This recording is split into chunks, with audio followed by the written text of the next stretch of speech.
Erie Insurance says here's to the grown-ups who move, mortgage, mow, and still bust a move. But does your home insurance still fit? Erie helps you protect the home you've grown into, all at fair prices that are often less than the other guys. So how do you find the right coverage? Magic. Nope. Local independent agents who get to know you like this. Your local Erie agent in Martinsburg is Smallwood & Small Insurance. Get a quote at smallwoodandsmall.com. Erie Insurance. The Palace Lounge in Martinsburg offers hand-cut, locally sourced steaks, fresh seafood, and sandwiches with great daily specials like 75-cent wings all day Monday, prime rib on Tuesday, New York strip on Wednesday, and chef specials every Friday and Saturday. Ask for the lunch punch card and have lunch on the Palace Lounge on Edwin Miller Boulevard. And don't forget the Big Apple Lounge on Sater Drive in Inwood. Energy is something you never really think about, even though you use it every day. With Roach Energy's no run-out guarantee and 24-hour customer support, that's just the way we like it. So when you think about it, call Roach Energy for all your oil and propane needs. Ask about our pre-buy and budget programs. Roach Energy, 304-262-4271. Hi, this is Delegate John Hardy. I've been humbled and privileged to serve the people of the 63rd District for the last 2 years. I would be honored to serve you again for a second term. As your legislator, I am proud to have introduced and led the passage of the Excise Tax Reform Bill, returning over $3 million to the Eastern Panhandle. I'm a lifelong resident, local business owner, proud veteran. I support Second Amendment rights and fight for lower taxes for West Virginia taxpayers. Please visit my Facebook page, Delegate John Hardy. Paid for by candidate. This is Eddie Gokenai, Republican candidate for Berkeley County Council. I have the necessary leadership skills to move us forward, and I'm asking for your vote on November the 3rd general election. Now for tonight, I want you to sit back, relax, and enjoy high school football in Berkeley County. This is Eddie Gokenai wishing all the best to the area teams, coaches, players, families, and the fans. Be safe and bring home a win. Elect Republican Eddie Gokenauer to the Berkeley County Council November 3rd. Paid for by candidate. In the face of adversity, we stand together. Unity for what matters most. We've survived war, fought disaster, and beaten hardships. We've laughed together.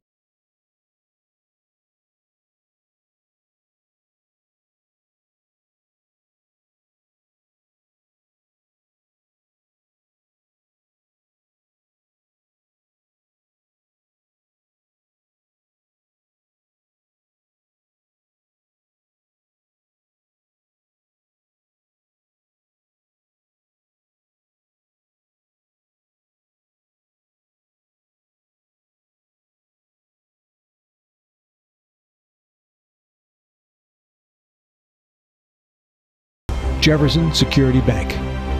Building community. Member FDIC.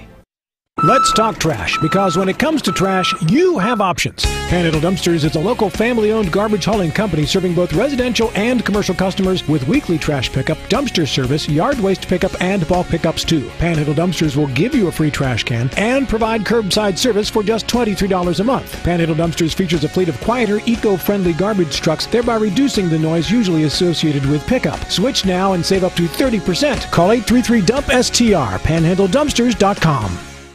Let's talk trash, because when it comes to trash, you have options. Following Sports Special is a broadcast presentation of Talk Radio WRNR Martinsburg. We ready? Yeah. We ready? Yeah.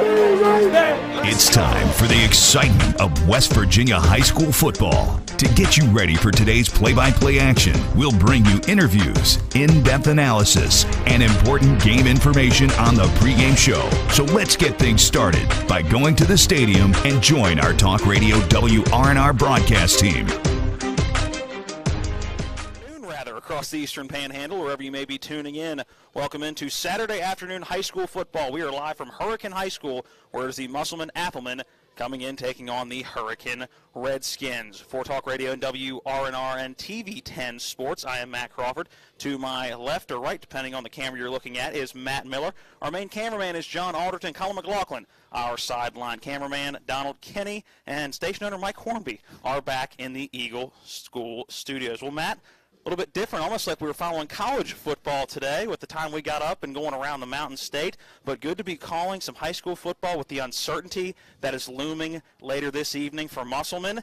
This could be their last game for a while, as it certainly looks like Berkeley County is going orange. And again, for Putnam County, where we are for Hurricane, it's a day-to-day thing. You just never know, so good to get some high school football in, and a good matchup as Hurricane comes in at 2-1 with the Musselman Applemen coming in at 5-1. How are you, buddy? Hey, I am good, and listening to your conversation about not knowing when these teams will play, Hurricane knows it very, very well. Look at their schedule. You just mentioned they've only played 3 games, 2 wins and 1 loss. They opened all the way back on September 4th with a 21-9 victory against Huntington, and then went 3 consecutive weeks without having a chance to be on the field. They didn't get to play again until the 2nd of October, scored a 60-36 win against Parkersburg, and then last weekend on the 9th, they took on Cabell Midland, who this week is the new number 1 at 4-0, and the final was 28-20 as Cabell Midland got the 8-point victory. So this Hurricane team knows about those delays and waiting and wanting to play, but when they've been on the field, they've played pretty well. They have played very well, and you talk about even a very good Cabell Midland team. We're talking number 1 in the state right now in AAA. That's just an 8-point loss, so that's still a good game for them, although you hear from head coach Jeremy Taylor, pure coaches talk, he may not have thought it was the greatest game by his Redskin team. When you look at Musselman, take away early season matchup against Martinsburg, and this team is undefeated elsewhere, 5-1 coming in, and obviously led behind the running of Blake Hartman. Well, and again, Musselman knows all about this COVID virus and what it's done to their schedule. Remember, they were supposed to open against Martinsburg. Nope, didn't happen. Martinsburg had some COVID tests amongst the coaching staff, so they ended up playing Jefferson. Then came Martinsburg in week 2. After that, it was off to Hollidaysburg, Pennsylvania. Another game that they had to work in. We followed them down to Fairmont Senior, which was yet another COVID matchup, if you will, after a win against Morgantown and a victory against Hedgesville last week, 58-0. Well, here we are again, making a long trip with these Musselman Applemen, who are about to play their 6th road game in their first 7 games of the season. Both of these teams know how hard this year has been. Yeah, and again, every time you can get on the field, it is a bonus for you, and we'll know sometime in the 3rd or 4th quarter whether this is a opportunity to play for the last time for at least a week. Again, looking like it for Berkeley County. Don't know what Putnam County is going to look like, but we'll bring you the color code map right around 5 o'clock when it comes out. Our pregame show, a system or a service of W. Harley Miller Systems, providing custom integration services for home and office automation, home theater networking, audio, video distribution, and more. Phone them at 304-350-1931 or visit them online at WHMsystems.com. A 2-minute break to take. On the backside of this break, we will bring it back here for the check of the area schedule as, well, the area played last night. We'll give you some finals from those and talk about the Mountaineer game going on right now, as there's a Big 12 game, the only one apparently across the conference, going on in Morgantown right now. They're coming up on the backside of this 2-minute timeout. This is West Virginia High School football on Talk Radio WRNR and TV 10. W. Harley Miller Systems understands the need and desire for reliable and affordable smart home solutions. Secure your home with a security system and keep a close eye on your family. Automate your home with a Control4 system and have smart technology work as one. Set daily schedules to control your thermostats. Push a button and set the mood for dinner by dimming lights and playing music, or just sit back and enjoy a movie in your own home theater. Put decades of experience to work for you. Visit us at WHMsystems.com or call 304-350-1931. Our dad taught us a lot about the law, but he taught us even more about life and people. He taught us to treat clients like family. At the Skinner Law Firm, the firm our father started here in the Eastern Panhandle, we still believe that. We also believe that everyone has the right to be protected from those who don't play by the rules. We believe it's about helping people. Call us at the Skinner Law Firm, where we treat you like family.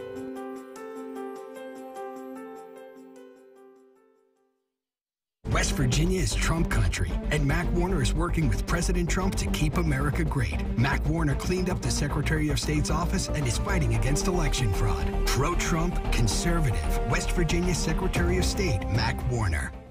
This November, be a part of change and help elect Tony Petrucci to the Berkeley County Council. With my experience and conservative background, I feel I can serve the people well. I have maintained a very conservative and practical approach to handle the county. To put it plainly, I want the county to be prosperous and its citizens healthy and safe. Tony's first term was described as leaving behind a reputation of fairness and fiscal responsibility. And when you vote Petrucci, you're voting for fiscal responsibility, health and safety, citizen involvement, and economic growth. This November, vote Tony Petrucci. Paid for by candidates.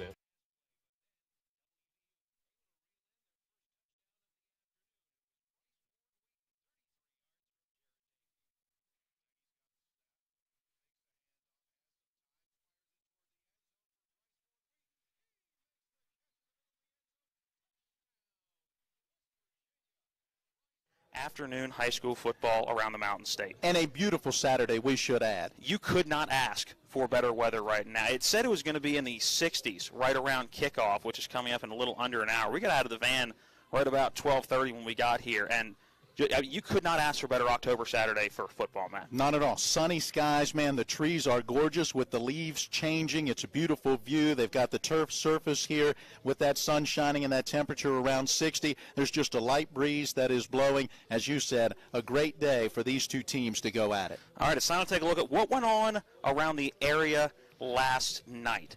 It was a couple of games you were paying attention to. I think the biggest one was around the Eastern Panhandle, probably one of the bigger ones around the state when you look at proximity in those playoff rankings, was Spring Mills and Ripley. Yes, Spring Mills was number 11 in the latest WVSS-AC rankings. Ripley came in at number 12. The Vikings were 3-1, and of course the Cardinals trying to bounce back from a very tough loss against Martinsburg. They were 4-2, and well, Spring Mills got the victory big time, 43-14 the final. Thanks to head coach Josh Sims feeding us some information on that game. He said Keon Padmore Johnson went 16 for 17 for 267 yards and 4 touchdowns, added 176 rushing yards and another score. So that's 452 total yards just for Keon Padmore Johnson with 5 touchdowns. That kid continues to impress. I mean, you would never know he is coming off a lower body injury that kept him out all year last year. And Chase Henson continues to do what he does, had a rushing touchdown and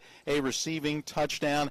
You had McCarron with 8 catches for 110 yards and 2 scores, and Hunter 4 receptions, 123 yards and a couple of scores as well. Jumped out to the 36-0 halftime lead and went on for the lopsided victory, 43-14. So the Spring Mills Cardinals now 5-2 after that win. The game we had last night featured Martinsburg welcoming Hedgesville to Coburn Field at David M. Walker Stadium, and that game went as you may expect it to go, as Martinsburg getting the very lopsided victory in that one, 79-0. 79-0, but I tell you, I think we saw what we expected to see out of Hedgesville, a team under first-year head coach Matt Faircloth that battled, that played hard throughout, that did not give up. I think of Kanye Smith trying to track down a Bulldog on a late touchdown and dove right at the 2-yard line. You saw the effort. It was just a case where Martinsburg clearly outmatched the Eagles, and the Bulldogs got a ton of offense. We had 559 yards, including 255 on the ground, 304 through the air, and again, a lot of people getting involved as Naeem Kearney had a couple of touchdown runs on a night where he had 3 carries for 107 yards. His shortest run of the night was, his very first one, 32 yards. Then he went for 34 and then 41 more. And another nice night for Peyton Curry coming in as the quarterback and throwing for 4 touchdown passes in the game. Anthony Smith, another big night receiving. He found the end zone several times. And Kevon Warren, again, continuing to play well, running the football, but also throwing the football, that dual-threat quarterback as he splits time with Peyton Curry. And so another big night for the Martinsburg Bulldogs. Before we get to the offensive showdown that was Jefferson at Kaiser, another win for the Washington Patriots coming off of a huge win in terms of type of win, not necessarily point-wise against Frankfurt last week, but they get the win over what was a struggling Preston team coming in with one win on the season, coming off of a win, but a game that Washington should have had, obviously, and they came out and got the job done 35-8 over the Knights. Yeah, just what you wanted to see from the Patriots. They were coming off that big win, as you said, last week. They kept the momentum rolling. How about Washington and head coach Glenn Simpson and his staff doing what they've wanted to do? As we've been talking about, he's mentioned deposits over the last several years. This year they're making withdrawals, now 4-3 on the season. Big for them. Jefferson was at Kaiser last night. Matt, this was a 20-18 game with Jefferson in the lead at the half. Final score in that one, Kaiser 63, Jefferson 44. Talk about a second half of offense. I mean, my goodness. Yeah, it leaves you defenses speechless. didn't show up on the field in that second half. We've not gotten any information as to how that game played out, but I've got to imagine that each team found every way possible to score. Defenses, special teams, offense. When you look at that many points, you can only imagine what may have gone on and how that game played out. But again, another tough loss for Jefferson. They just haven't at times been able to put a complete game together. We've talked with head coach Craig Hunter many times where he's talked about, that attention to detail or just a mistake here or there maybe being the difference in a ball game. And again, when your offense scores 44, you expect to get a victory, but just didn't go that way last night. And hey, Kaiser 4-2 now, 5-2 with the victory. They were into this week number 8 in Class AAA. Jefferson with the loss falls to 2-4. And real quick before we send it back to the studio, on the radio side right now, if you're watching on TV and expecting us to be on radio, we will be following the conclusion of the WVU game. Contractually, have to stick with that Mountaineer game, and right now that one at the half, it is WVU leading Kansas 17-10. Yeah, but we understand they were down, 10-0 early. So it's been 17 unanswered for the Mountaineers, but still one you would expect them to be out in front of by more than a touchdown. We will see how that second half goes. You don't keep track of first half scores. It's all about what the final score is at the very end. All right, another 2-minute break to take. When we come back, we'll start to break down this matchup a little bit more as part of our W. Harley Miller Systems pregame show. Back in 2 minutes, this is West Virginia High School football on Talk Radio WRNR and TV 10. Is here at Taylor's Farm Market and the Cider Press Deli and Grill. Stop by for some of our apple cider donuts, fresh cider, and everyone's favorites, our delicious apple pie and apple dumplings. We also have some beautiful Big Mums for only $9.99 each. Experience local flavor at the Cider Press Deli and Grill in Inwood. We have something for everyone. We're open Monday through Saturday from 11 a.m. to 8 p.m. for lunch and dinner. Check out our menu at ciderpressdeliandgrill.com. Taylor's Farm Market and the Cider Press Deli and Grill at 178 Pilgrim Street in Inwood. Let KMG Computers breathe new life into your laptop or desktop PC. Our professional technicians will get you up and running in no time, specializing in phone and tablet screen repair, quality computer sales and service with free diagnoses and competitive rates. Don't let device problems slow you down. Call KMG Computers at 304-821-8203 or stop by 17 Hovater Drive, Inwood. KMG-computers.com. In Morgantown, Mac Warner admits he has a slumlord reputation. Here at the Capitol, on his first day, he illegally fired 16 people, costing the state $4 million. But there's more. He allows a full-time employee to work on state time as a radio host here. But there's more. He admits taxpayers are paying thousands of dollars a month on his one-stop shop, even though he says the phone and computer lines don't work right. Seriously, it's time to end his fraud, waste, and abuse. I'm Natalie Tennant, and I'd appreciate your vote. Pete Dougherty will put Berkeley and Jefferson County first in the state Senate. Dougherty has spent 4 decades fighting for our children, seniors, and veterans while keeping the Eastern Panhandle safe from crime. As your senator, Dougherty will fight back against the Charleston establishment, ensure that police have the funding needed to protect our communities, repair our crumbling infrastructure and high-speed internet, and be a champion for public education. On November 3rd, let's tell Charleston there's a new sheriff in town. Vote Pete Dougherty for state Senate. And we welcome you back into Hurricane High School. Welcome back into the W. Harley Miller Systems pregame show. It's Hurricane welcoming the Musselman Applemen on this Saturday afternoon of high school football around the Mountain State. It is time to start to break down this matchup a little bit more, and we're going to start with the visiting Applemen. The Applemen come in 5-1 on the season, the only loss earlier in the season to the Martinsburg Bulldogs. And we mentioned it as we came into the broadcast. This is a team that is going to feet on Blake Hartman. There's no other way to say that this offense goes through Blake Hartman, averaging 191 yards a game. Now, that's down. We called that Fairmont Senior game. He was we were talking about 2. 3 weeks ago, and it was about 210 yards a game. So, unfortunately, 191 is down a little bit from his game-to-game average, but still playing extremely well. You're talking about 1,149 yards on 108 attempts. That's 10.6 yards a clip. So, still averaging a first down every time he touches the football, and has found the end zone 21 times. Just running the football, add another one on a punt return. That was when we were in Fairmont for that game. So you just talk about a kid that does it all offensively for this Musselman team. But Caleb Hardy also in that mix playing quarterback. We saw him have a very good game in that Fairmont Senior game. You'll have Nick Zamora as kind of that wing slot, whatever you need him to be. He will be that utility man on that offensive side of the football. But A1, numero uno, whatever you want to call it, is Blake Hartman. Well, and you mentioned it. Caleb Hardy has 366 rushing yards, but that's on 50 attempts, so he's still averaging 7.3 a carry, and Nick Zamora has 334 yards on just 39 carries, so he's averaging 8.6 yards per carry. So, okay, stop Blake Hartman, and you pound and pound and pound on him, and then what? What did we see in the first half against Fairmont Senior?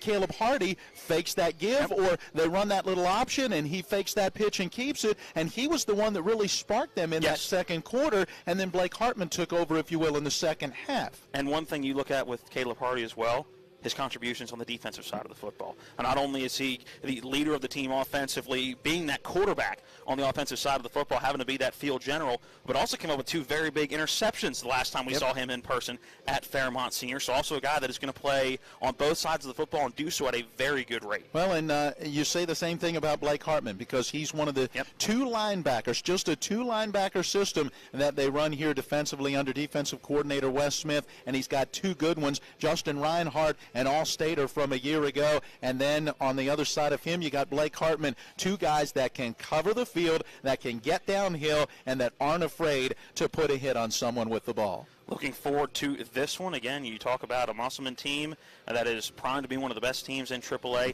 Once again, a senior-heavy team. This has been a team that has been one of the top in AAA. You're talking a top 5 team the last 2 years, including 2 years ago making a trip to the state semifinals. That was a game which they lost in the Eastern Panhandle to Martinsburg, but trying color code. They have to get through the color code first, but trying to make it back not only to that state semifinal, but trying to make it to a state championship. Another break to take, but on the backside of this break, we will hear from 8th-year head coach Brian Thomas and hear his thoughts on a good performance last week for his squad in a win against Hedgesville, and also what he sees in this afternoon's game against the Redskins. That coming up next on our W. Harley Miller Systems pregame show.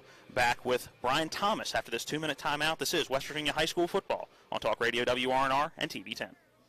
John Purdue never dreamed he'd go to college, let alone become one of the best state treasurers. John Purdue brought back financial integrity and transparency to the treasurer's office. He created the highly successful Smart 529 College Savings Program, and under his watch has returned more than $230 million in unclaimed property. He's created the 457 Retirement Program and WV Able, and his Board of Treasury Investments has the highest rating from Standard & Poor's. I'm John Purdue, and I've never forgotten that I worked for you.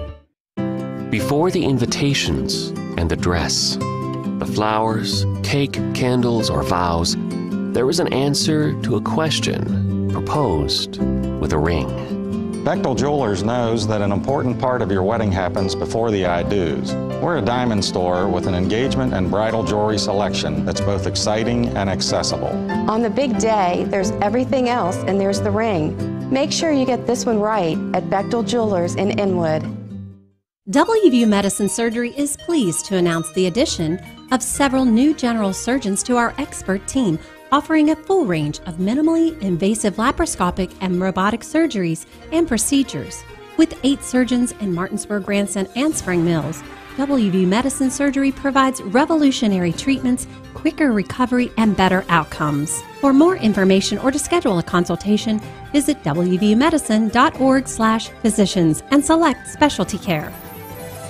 We welcome you back to the W. Harley Miller Systems pregame show. Time now to hear from Musselman head coach Brian Thomas. Our conversation brought to you by Parsons Ford on Shepherdstown Road, just outside of Martinsburg. They became number one by making you number one first, Parsons. We get our conversation with Coach Thomas started talking about last week's win over Hedgesville. Yeah, a lot of good stuff Friday night. You know, with all due respect to Hedgesville, they're having a down year a little bit, you know, which, you know, Coach Fairclough's coming in. I mean, sometimes that's expected when you have a new coach coming in and changing things up and kind of, you know, getting his things underway, especially with, you know, especially for him with COVID, you know, that's made it really tough. But, you know, coming out against a team like that, you know, you're better than, you know, you really kind of have to just come out and you want to be focused and kind of want to take care of what you got to take care of. So, you know, it was really good for our program. You know, it was a program win just because, you know, our starters played a little bit and, you know, we got to have some different guys touch the ball and we got to spread it around a little bit. And then our younger kids came in the second half and you know, we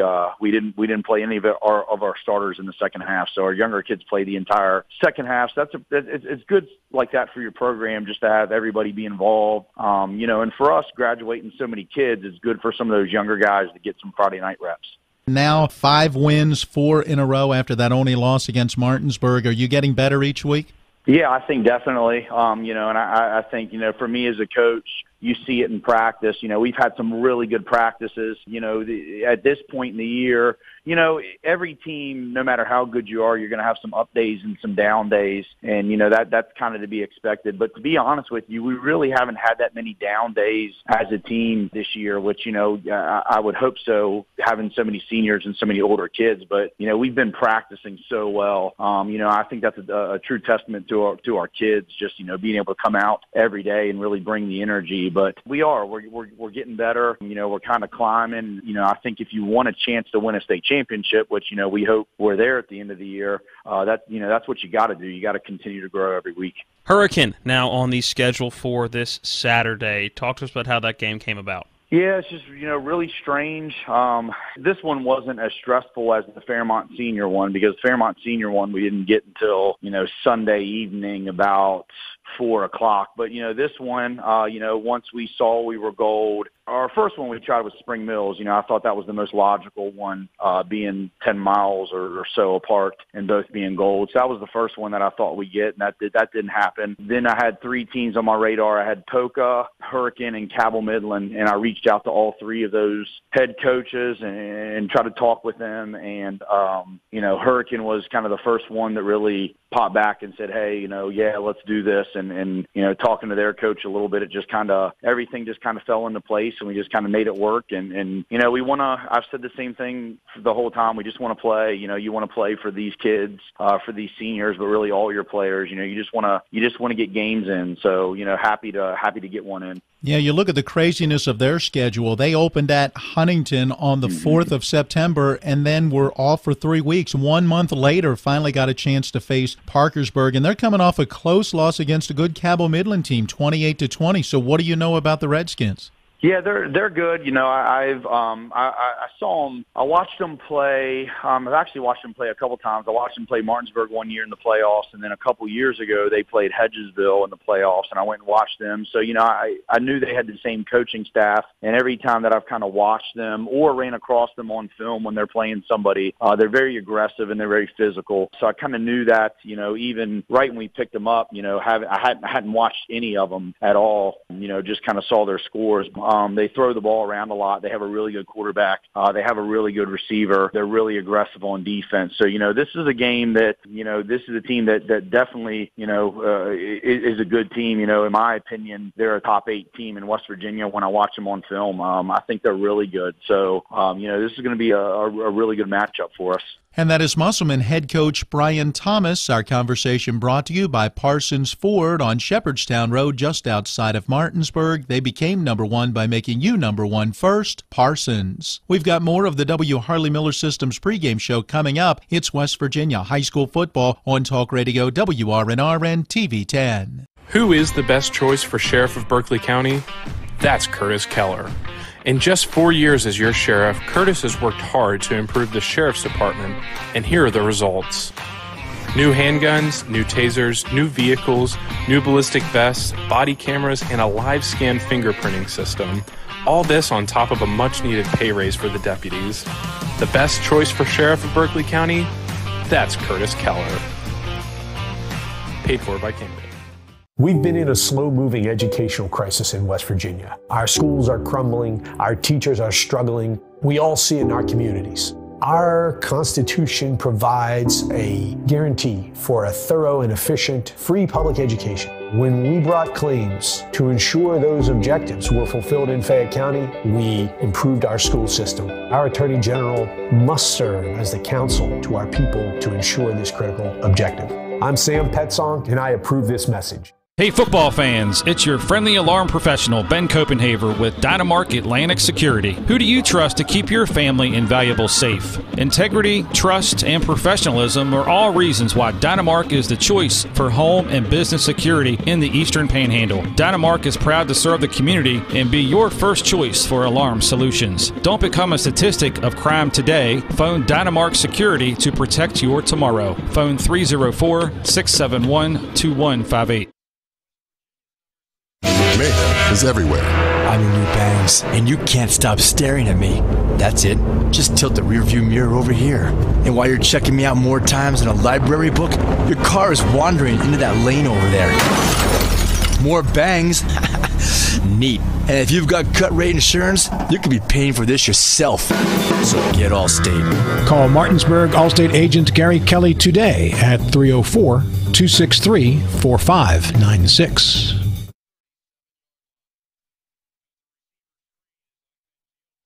WVU Medicine is pleased to introduce 8 new providers at Berkeley Medical Center, Jefferson Medical Center, and University Healthcare Physicians. Dr. Christopher Ballou, Family Medicine. Dr. Zachary Yurt, General Surgery. Dr. Lindsay Grantham, OBGYN. Dr. Maninder Kaur, Pediatrics. Dr. Nicholas Michael, General Surgery. Dr. Jonathan Sherman, Neurosurgery. Dr. Koala Tahir, Cardiology. High school, it's time to switch our attention as part of the W. Harley Miller Systems pregame show and take a look at the home team for this afternoon, and that is the Hurricane Redskins, coming in with a record of 2 wins and 1 loss. Yes, Matt, this is just game number 4 for Hurricane. Their first game coming all the way back on the 9th of September. That was a matchup that was a 21-9 win against Huntington. They then had a little bit of time off, not hitting the field again until the 2nd of December, or the 2nd of October, rather, not quite the December yet. And that was a 60-36 win against Parkersburg. Last time out, we just talked about 28-20 at the hands of number 1 at the moment, Cabell Midland. But again, that was just an 8-point game. So you're talking about a team that has been dominant and neck and neck with the best team in AAA right now. So my question is, which team will we get in this matchup? The offense that put 60 on the board against Parkersburg, or the offense that put 20 on the board against both Huntington and Cabell Midland? Look, this is a matchup that's very similar for Musselman to their matchup against Fairmont Senior. They're going to see a dual threat type of quarterback in Ishmael Barrero. They're going to see a team that will run the ball but will be willing to put it in the air. It's an opportunity really for 2 teams that make plays to go out and make plays. I think you're going to see some scoring on both sides, a game that may play out similar to that Fairmont Senior game. Remember, that one was just a 1-point lead for Musselman at the half after trailing 13-0 in quarter number 1. They led 14-13 at the intermission, and it was a tie game about midway through that third quarter at 21-21, and then boom, Musselman ran away with it. A punt return touchdown in there for Blake Hartman, some other big runs for Hartman, Zamora, and for Hardy, and the Applemen went on for the win in that one, 42-21. You could see something similar going on in this matchup today. Yeah, I can very easily see that. I think when you have 2 teams that don't play each other often, and you're talking about 2 teams that have never seen each other, and again, Hurricane is a fan of playing Eastern Panhandle schools when you look at their overall record. We're getting into that here in a minute. But there is going to be that feeling out process, because we say it in just about every sport. Eastern Panhandle and the southern part of West Virginia play different styles, different tempos. different feels of football. You're playing the same game, but there's just a little bit different feel when you go around the state as to how the game is playing out. So I think there is going to be that feeling out process, similar, like you said, what we saw between Musselman and Fairmont Senior. Yeah, absolutely. And Musselman needs to get off to the better start, and that is, I'm sure, something that Coach Brian Thomas is looking for in this matchup. Matt, he talked about, falling behind Martinsburg early in that ball game. He talked about coming back against Hollidaysburg and saying, guys, we've got to get out fast, and they did. 21 quick points. Then, boom, they come right back and fall behind by a pair of scores against Fairmont Senior. They go to Morgantown. They get on top in that one, of course, on top of Hedgesville early and often in that 58-0 win. So let's see how they come out in this opening quarter, and can the Applemen establish something, or can Hurricane take that early lead and put Musselman again in that hole? We're just about a half hour away from kickoff. Another 2-minute break to take. When we come back, we will hear from ninth-year head coach Jeremy Taylor and hear just a little bit more about what this Hurricane Redskin team is all about. Again, being in the Eastern Panhandle, don't get to see them in person all that often, and it'll be interesting to hear from him as to how this team is looking this year. That coming up on the backside of this timeout. And following that interview, we talked with a couple of Musselman players this week for our In the Huddle segment. And after you hear from Coach Taylor, you're going to hear from Ethan Northcraft and as well get a chance to hear from Blake Hartman, two key cogs in this Musselman, really offense and defense. That coming up on the backside of this 2-minute timeout. This is West Virginia High School football on Talk Radio WRNR and TV 10. Mayhem is everywhere. I'm your new bangs, and you can't stop staring at me. That's it. Just tilt the rearview mirror over here. And while you're checking me out more times than a library book, your car is wandering into that lane over there. More bangs? Neat. And if you've got cut rate insurance, you could be paying for this yourself. So get Allstate. Call Martinsburg Allstate agent Gary Kelly today at 304-263-4596. West Virginia is Trump country, and Mac Warner is working with President Trump to keep America great. Mac Warner cleaned up the Secretary of State's office and is fighting against election fraud. Pro-Trump, conservative, West Virginia Secretary of State Mac Warner. Personal Reflection Day Spa has reopened. We're offering massages, facials, manicures, pedicures, waxing, a brand new makeup line, and body treatments. Stop by and see our newly renovated spa at 102 Hovatter Drive in Inwood, or make a reservation at 304-821-1333. Personal Reflection Day Spa has been your escape from stress for 14 years. PersonalReflectionDaySpa.com. Floodwaters can spread E. coli bacteria. Here's Bill Kearns from the Berkeley County Health Department about what to do if your well is tested positive. If it's just a one-time contamination, you can superchlorinate your well, which we have instructions at the health department. They could call and talk to us. You're providing an excessive amount of bleach down the well. Then you do a runoff to get that out of the system, to get the bleach through your lines, get any contamination out of there. You do a runoff of so long, and then you can have it tested again. The Berkeley County Health Department, 122 Waverly Court in Martinsburg. Call 304-263-5131. We welcome you back to the W. Harley Miller Systems pregame show. Time now to hear from Hurricane Redskins 19th year head coach Jeremy Taylor. Our conversation brought to you by the Mirius Group and Ameriprise financial advisors John Everson and Phil McCoy. Phone them for an appointment at 304-263-4343. We get things started talking with Coach Taylor about the makeup of his team in this 2020 season. And we're going to start about 6 or 7 sophomores on our defense. We only play 5 seniors right now. We only have 5 seniors on the whole team. So we're I guess you could say we're young. Those seniors, though, they take up pretty critical positions, offensive line, tailback, one linebacker, things like that. But, and they're really good for 5 seniors. They're really good kids and really good players. So, but the makeup of our team, we're a heavy sophomore and junior team. Quarterback's a junior. His main target's a junior, or both of them are juniors. And then, a lot of our DBs and linebackers are sophomores right now. Give us an idea of how the game played out and how pleased you were with your team's effort against a very good Cabell Midland team. I know you didn't come out on top last week, but had every opportunity in that one.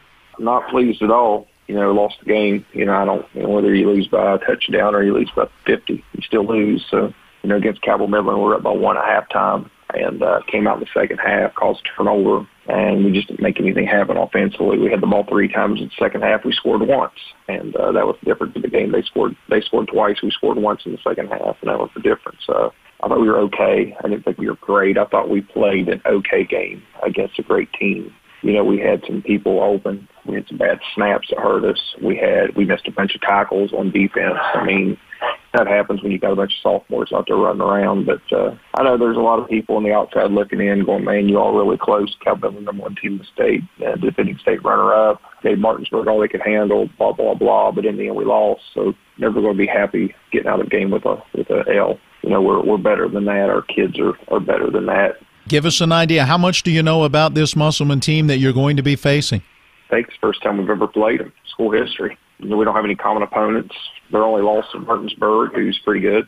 You know, they beat up on Fairmont, especially late. And, you know, Fairmont upset Spring Valley last week. And, you know, that's a team that we always play well, so you can't really go by teams who's played who. I think from what I can see, Musselman's a pretty experienced team. You know, the Hartman kid is he'd start for every team we play. He'd start for us. He's a heck of a player. Matter of fact, there's not too many of their kids that wouldn't, you know, start for us. So they're a pretty good team. Quarterback reminds me of Parkersburg's quarterback. Can run, can throw when he needs to. The tailback reminds me he'll be the best tailback we played. I mean, I know he's 6'1", 6'2", 220. He's a certified man. You know, their team definitely goes through him, but they also have some other weapons that can really hurt a team. They're big up front, multiple in what they do. You know, they kind of remind me of Cabell Midland in some of their formations and how they do it. They just do it out of gun. Defensively, kind of reminded me of us, the way they do. So they're very multiple secondary. I'm not going to let you get behind them very much. The quarterback for Fairmont Senior is a heck of a quarterback. He reminds me of my quarterback. They had their plays, you know, against Musselman. I thought that they were pretty effective in how they attacked Musselman's defense. The problem is as the game drew on, 6 just kept on, you know, banging them and stuff like that. Eventually, they just kind of faded in the end. Special teams, you know, everybody keeps saying don't kick it to 6, and we'll just if he's lined up where we kick the ball, then I guess we'll just kick it to him anyway and see what happens. We've got to try to get some advantage on special teams. But with them, you know, we're going to have to we can't play an okay game. It's just like Cabell Midland. We can't go out and play an okay game. Miss a bunch of tackles against them. They're equal blades in you. So, you know, as long as we go out and we play our brand of football, both offensively and defensively, we'll be okay. I think it'll be a real good football game. And that is Hurricane Redskins head coach Jeremy Taylor. Our conversation brought to you by the Mirius Group and Ameriprise Financial Advisors John Everson and Phil McCoy. Set up an appointment by phoning 304-263-4343. Stay tuned for more of the W. Harley Miller Systems pregame show. This is West Virginia High School football on Talk Radio WRNR and TV 10. In Morgantown, Mac Warner admits he has a slumlord reputation. Here at the Capitol, on his first day, he illegally fired 16 people, costing the state $4 million. But there's more. He allows a full-time employee to work on state time as a radio host here. But there's more. He admits taxpayers are paying thousands of dollars a month on his one-stop shop, even though he says the phone and computer lines don't work right. Seriously, it's time to end his fraud, waste, and abuse. I'm Natalie Tennant, and I'd appreciate your vote. Life can get in the way these days. We all know that. Work commitments, social commitments, volunteer commitments, family commitments. You put your heart into all of it. You've got enough to worry about already. Your roof shouldn't be one of those things. Everything should just work. But when your roof is in need of an upgrade, you shouldn't have to worry about that either. Modern Renovations, your 4-state roofing solution. Reminding you that home is where the heart really is.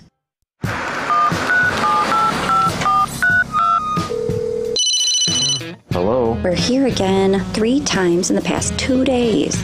You're where? Bechdel Jewelers. Look. Can Mom hear you? No, she's in a diamond coma. Get her the pendant, or I will. Hey, that's my credit card. What? Can't hear you, Dad. You're breaking up. It's going to take more than a crying baby to wake her out of this diamond coma. You're going to need a mega dose of jewelry from Bechdel Jewelers. We welcome you back to the W. Harley Miller Systems pregame show. Time now to go in the huddle as we talk with a pair of Musselman players. Our conversation brought to you by Blue Ridge Property Restore, getting you back from disaster faster. We get it started talking with Musselman Appleman offensive and defensive lineman Ethan Northcraft. What is it like right now for you, for the senior leadership, for this football team to be where you are at 5-1 on the season? Pretty good. We're liking how we're sitting, but we're also not done yet. We still have a lot of things ahead of us that we need to face, and I have faith in all the guys that we'll be able to do that.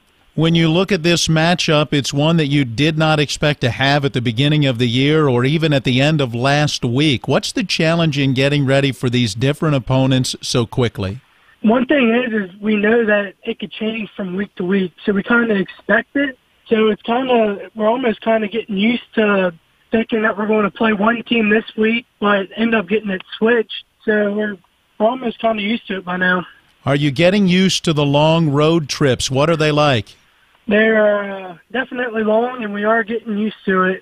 How do they help to maybe bring your team together when you go out on the road like this? I mean, it's definitely team bonding because, most of our games are 3 hours plus. Some of us will play games on our phones together. We talk, we laugh, but at the same time, we're staying focused for the game. Give us an idea. What are you guys seeing in Hurricane in this matchup on Saturday?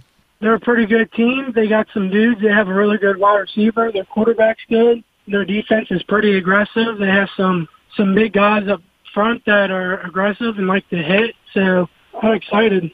Is it fun playing these unique teams that you don't always get a chance to see? Yes, sir. It's definitely, I like playing new teams, especially teams that I've never played before. Even teams that our high school hasn't played in years. So it's pretty neat playing teams across the state that you've never played before. Ethan, thank you for your time. Good luck on Saturday. Thank you. Appreciate it. That's Musselman offensive and defensive lineman Ethan Northcraft. Right now we're talking with running back and linebacker Blake Hartman. Give us an idea of where this team is at as you are now past the midway point of the season. How well are you guys playing?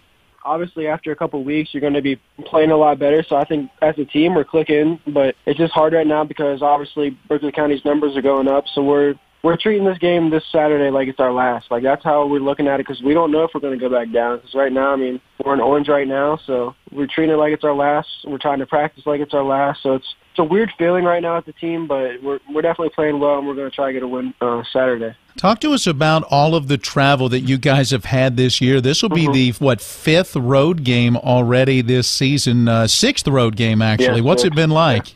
It's obviously great to be able to go around the state and show what you're capable of. Because I feel like Berkeley County gets looked down on a good bit just because we're not around all the other teams. But we've been up in Morgantown, Fairmont. Now we're going to go to Hurricane.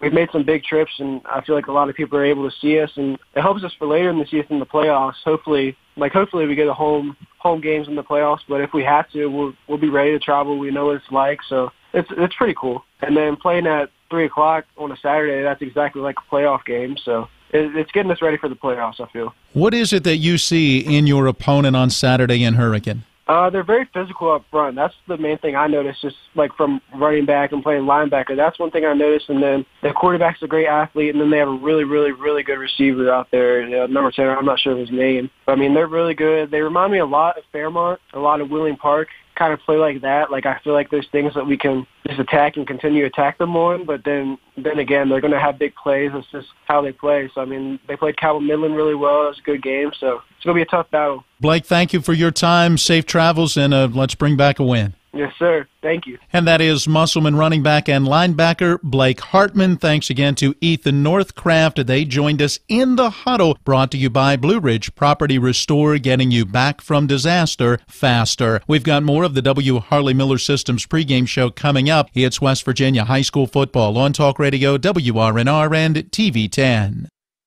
Fall is here at Taylor's Farm Market and the Cider Press Deli and Grill. Stop by for some of our apple cider donuts, fresh cider, and everyone's favorites, our delicious apple pie and apple dumplings. We also have some beautiful Big Mums for only $9.99 each. Experience local flavor at the Cider Press Deli and Grill in Inwood. We have something for everyone. We're open Monday through Saturday from 11 a.m. to 8 p.m. for lunch and dinner. Check out our menu at ciderpressdeliandgrill.com. Taylor's Farm Market and the Cider Press Deli and Grill at 178 Pilgrim Street in Inwood. Let KMG Computers breathe new life into your laptop or desktop PC. Our professional technicians will get you up and running in no time, specializing in phone and tablet screen repair, quality computer sales and service with free diagnoses and competitive rates. Don't let device problems slow you down. Call KMG Computers at 304-821-8203 or stop by 17 Hovetter Drive, Inwood. KMG-computers.com. John Purdue never dreamed he'd go to college, let alone become one of the best state treasurers. John Purdue brought back financial integrity and transparency to the treasurer's office. He created the highly successful Smart 529 College Savings Program, and under his watch has returned more than $230 million in unclaimed property. He's created the 457 Retirement Program and WV Able, and his Board of Treasury Investments has the highest rating from Standard & Poor's. I'm John Purdue, and I've never forgotten that I worked for you. My name is Marshall Wilson. I'm the only independent serving in the West Virginia legislature, and I'm running for governor to uphold and defend the Constitution of the state of West Virginia and of the United States, because I want my children to raise their children in a free, just, prosperous, and secure land. If my children have that opportunity, yours will also. Look us up at marshallforwv.com. Please vote S. Marshall Wilson for governor. Thank you very much. Write in S. Marshall Wilson for governor. Paid for by Marshall for WV. The Palace Lounge in Martinsburg offers hand-cut, locally sourced steaks, fresh seafood, and sandwiches with great daily specials like 75-cent wings all day Monday, prime rib on Tuesday, New York strip on Wednesday, and chef specials every Friday and Saturday. Ask for the lunch punch card and have lunch on the Palace Lounge on Edwin Miller Boulevard. And don't forget the Big Apple Lounge on Sater Drive in Inwood.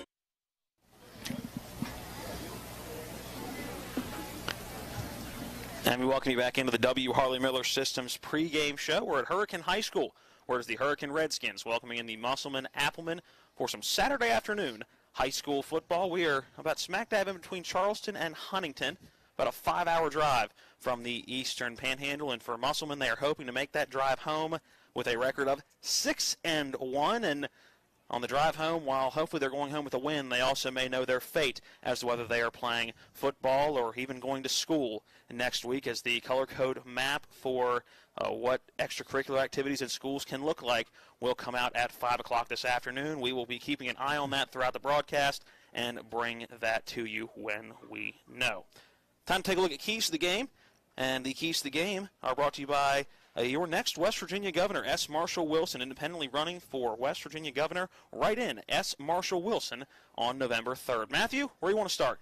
Well, let's start with Hurricane. You mentioned Musselman looking to go home with a win and be 6-1 through 7 games. They're one of the top teams in Class AAA coming in, and for these Hurricane Redskins, a win today would be huge. They were just a touchdown shy, 1 possession and a 2-point conversion shy of knocking off or at least tying the now #1 team in Cabell Midland. Cabell Midland, one of those top-tier type of programs. So for Hurricane, this game is big today to see exactly where they are with a young football team. As we heard from head coach Jeremy Taylor, a lot of young guys. Those young guys today are going to have to play a little more like veterans. They've got only 3 games under their belt, but they really need to come out here well and try to establish themselves. I think the 2 keys really for each team, 1 offensive and 1 defensive. For Hurricane, they got to find a way to slow down Blake Hartman. Not necessarily that they're going to stop him, but they've got to find a way to prevent him from being the one that beats them. Make someone else beat you. Make Caleb Hardy, make Nick Zamora be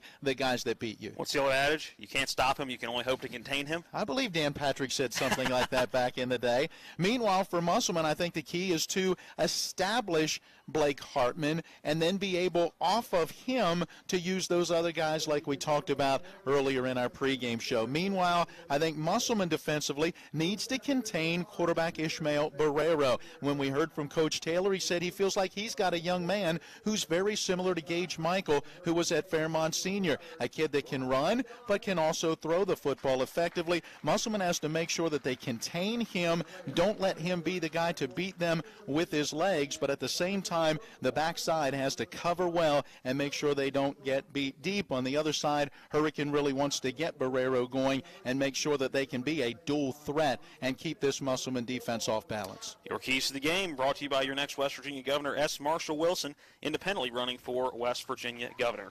Write in S. Marshall Wilson on November 3rd.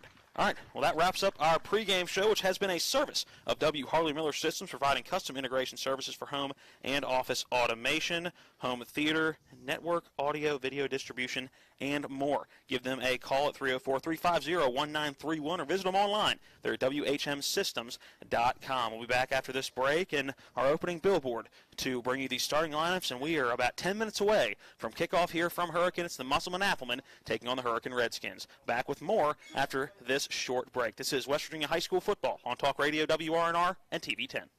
Remember that last trip to the auto mechanic? I also think your solenoid gasket is bad. What? Yep, that'll be another $500. Forget that and go to D&N Auto Specialist at 230 Tavern Road, Martinsburg, where honesty is their best policy. Serving the Eastern Panhandle since 1974, D&N Auto is family-owned and operated, specializing in exhaust alignments and tires. From general maintenance to major overhauls, they'll treat you right. Call D&N Auto Specialist at 304-267-4078.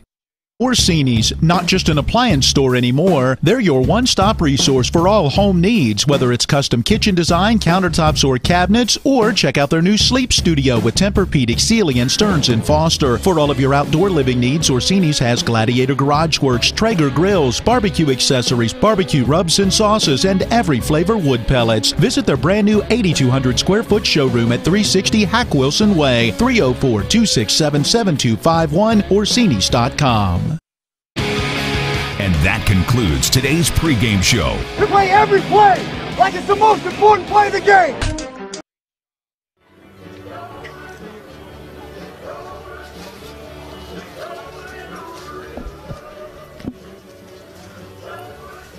And we welcome you back into the broadcast booth. Matt Crawford here with you, Matt Miller.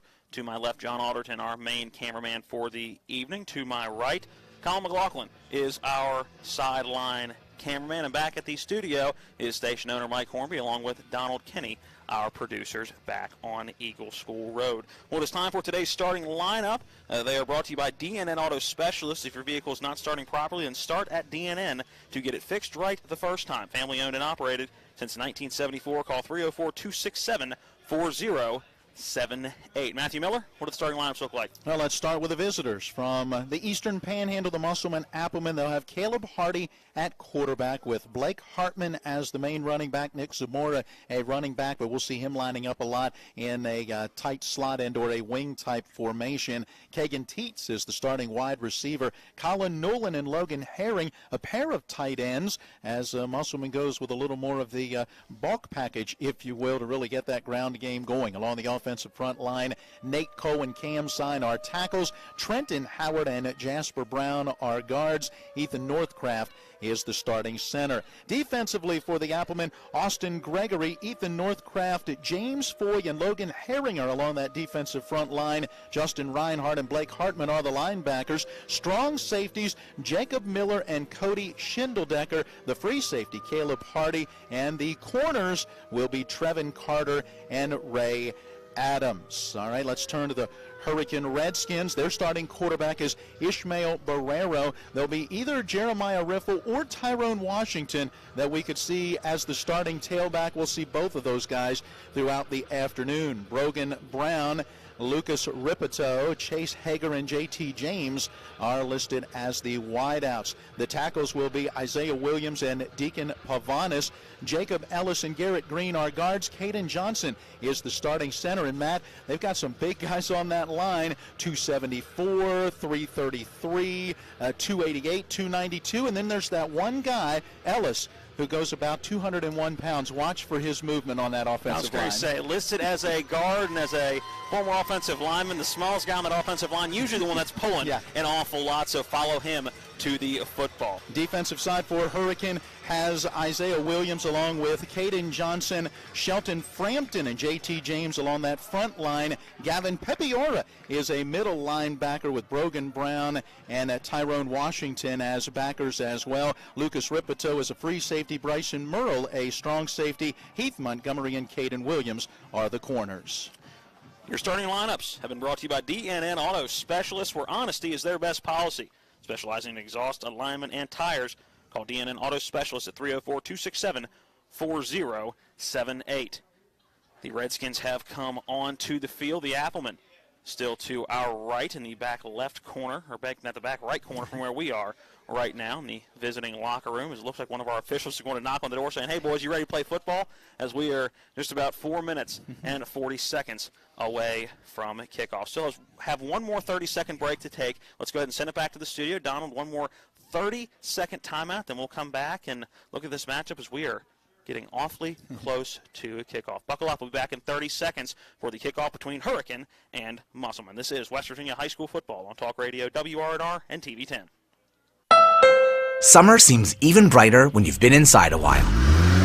It's time to drive again with Honda, KBB.com's 2020 Best Value brand. You could get a great deal on the 2020 Accord or 2020 Civic with financing as low as 1.9% APR on select models. Visit the Honda Summer Clearance event today. Miller Honda, south of Winchester, home of the lifetime powertrain warranty. www.mymillerhonda.com. For well-qualified buyers, see dealer for financing details based on 2020 brand image source from Kelly Blue Book. Visit KBB.com for more information.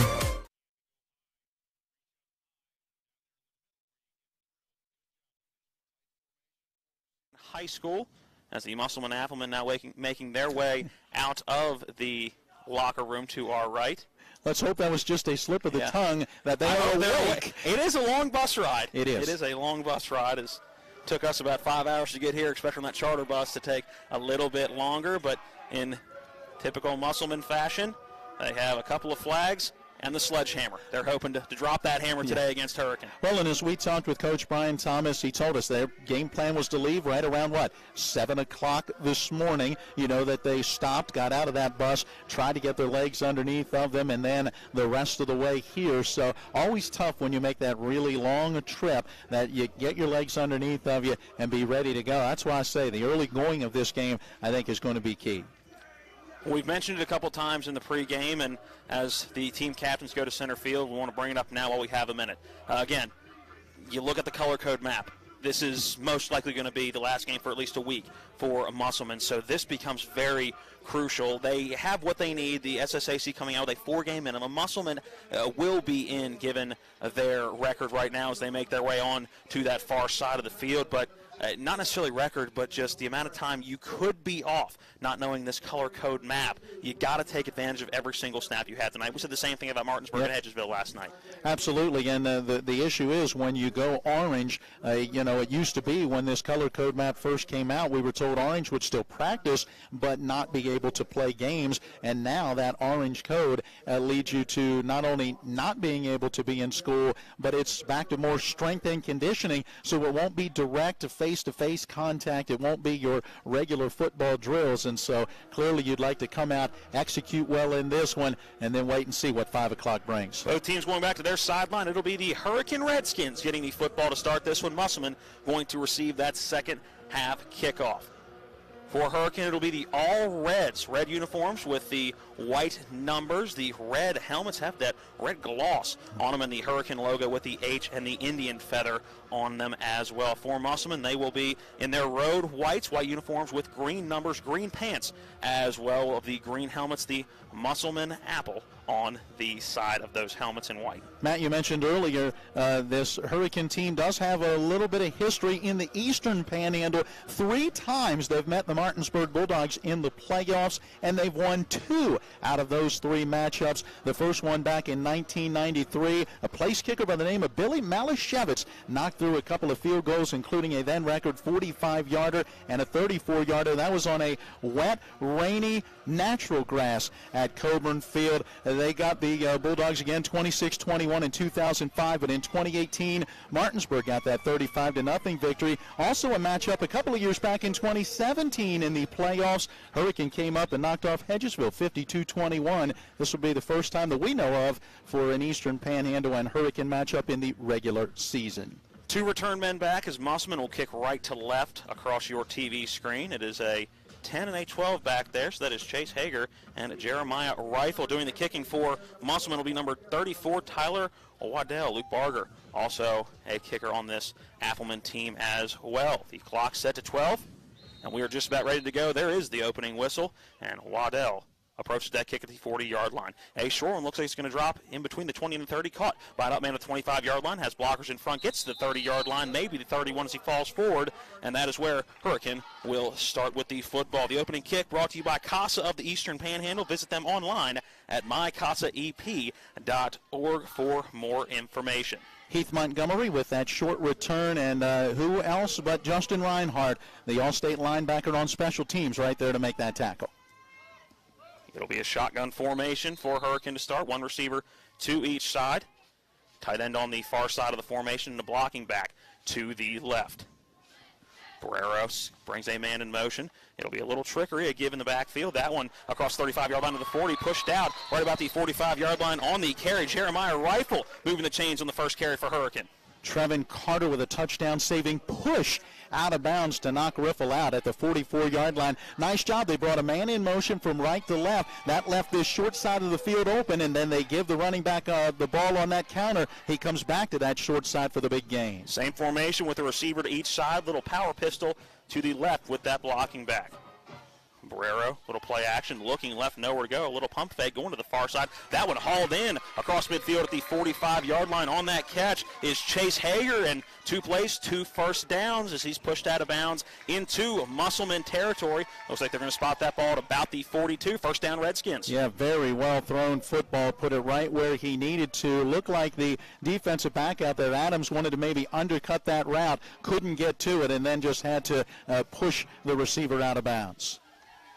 2 receivers to this near side along with that blocking back. He will now move to the left. There is the snap to Barrera. The handoff going to the left side. That is Riffle with it. Gets inside the 40-yard line and stopped. They will mark it at the 39 is where he is brought down. So the first stop of the game for Musselman after what had been a couple of first downs in the first couple of offensive plays as we're inside 11:30 remaining in quarter number 1 here from Hurricane.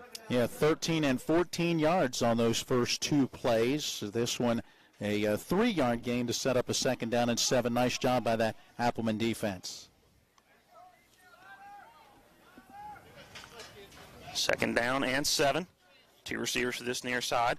Play action pass. Barrero looking right. He's going to go deep. He's got a man wide open at the 10-yard line. Caught, scampering into the end zone. Untouched is Chase Hager. How about a 39-yard touchdown pass? Barrero to Hager, and the Redskins are on the scoreboard first with 10:58 remaining in the first quarter. What a throw, what a catch, and a busted coverage in the secondary for the Appleman. Yeah, I was going to say, not sure if they caught the Appleman with someone looking into the backfield, but a well-run route and a well-thrown football. Caleb Hardy, who was the deep safety in that play, let a man get behind him, and a good throw and catch as Hager hauls it in for the score. More Ilderton on for the extra point attempt. There's the snap, the hold, the kick is up, and that one looked like it was going to be pushed left, but does find the uprights. 10:58 remaining in quarter number 1. It's Hurricane with the lead over Musselman, 7-0. We're back in 60 seconds. We've been in a slow-moving educational crisis in West Virginia. Our schools are crumbling, our teachers are struggling. We all see it in our communities. Our Constitution provides a guarantee for a thorough and efficient, free public education. When we brought claims to ensure those objectives were fulfilled in Fayette County, we improved our school system. Our Attorney General must serve as the counsel to our people to ensure this critical objective. I'm Sam Petsong, and I approve this message. Mayhem is everywhere. I'm your new bangs, and you can't stop staring at me. That's it. Just tilt the rearview mirror over here. And while you're checking me out more times than a library book, your car is wandering into that lane over there. More bangs? Neat. And if you've got cut rate insurance, you could be paying for this yourself. So get Allstate. Call Martinsburg Allstate agent Gary Kelly today at 304-263-4596.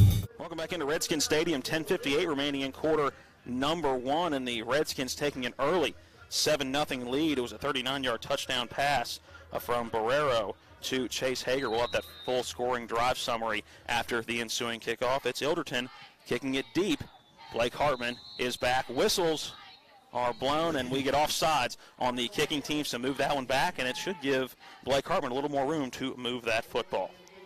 Our scoring drives brought to you by Personal Reflection Day Spa. Set up an appointment by calling 304-821-1333. Personal Reflection Day Spa, 102 Hobatter Drive in Inwood.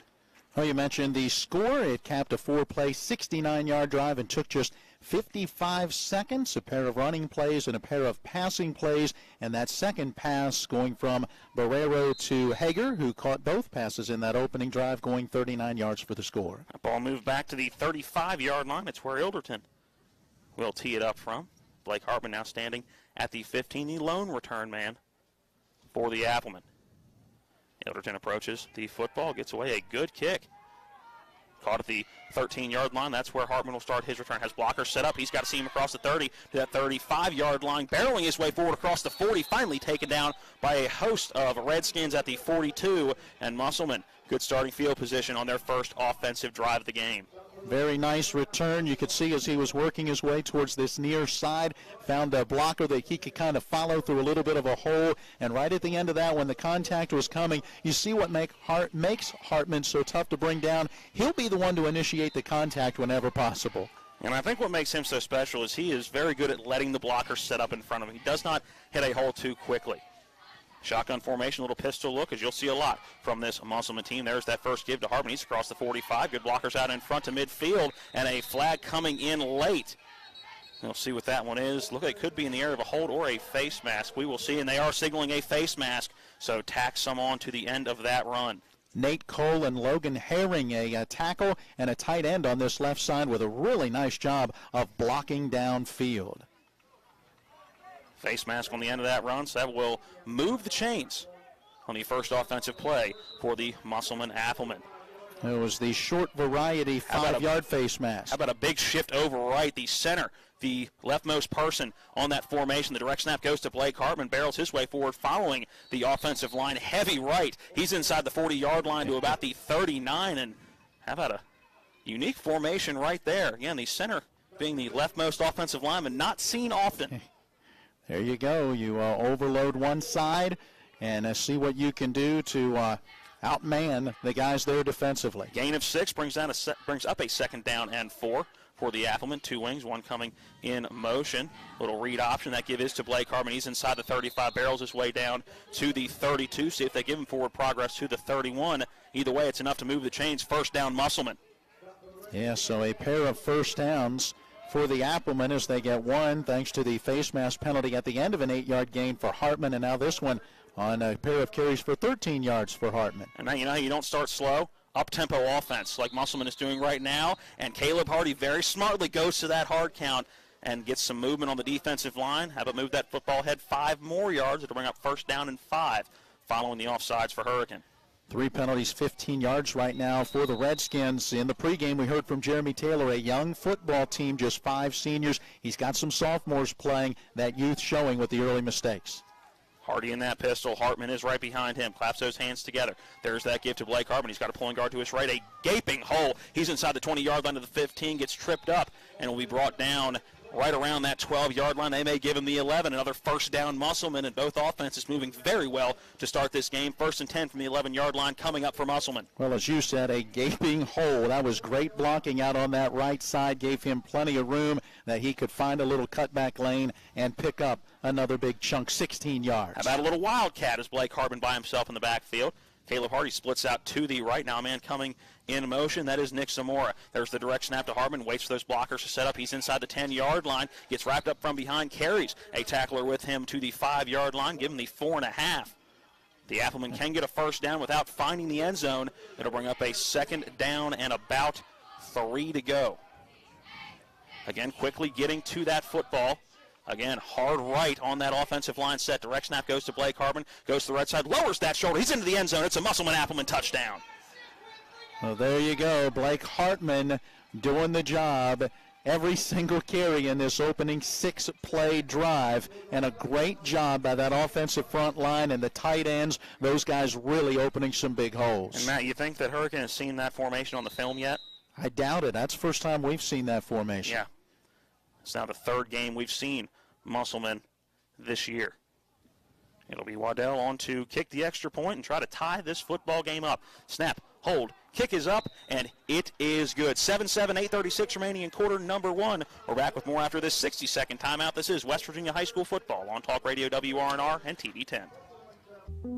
Let KMG Computers breathe new life into your laptop or desktop PC. Our professional technicians will get you up and running in no time, specializing in phone and tablet screen repair, quality computer sales and service with free diagnoses and competitive rates. Don't let device problems slow you down. Call KMG Computers at 304-821-8203 or stop by 17 Hovater Drive, Inwood. KMG-computers.com.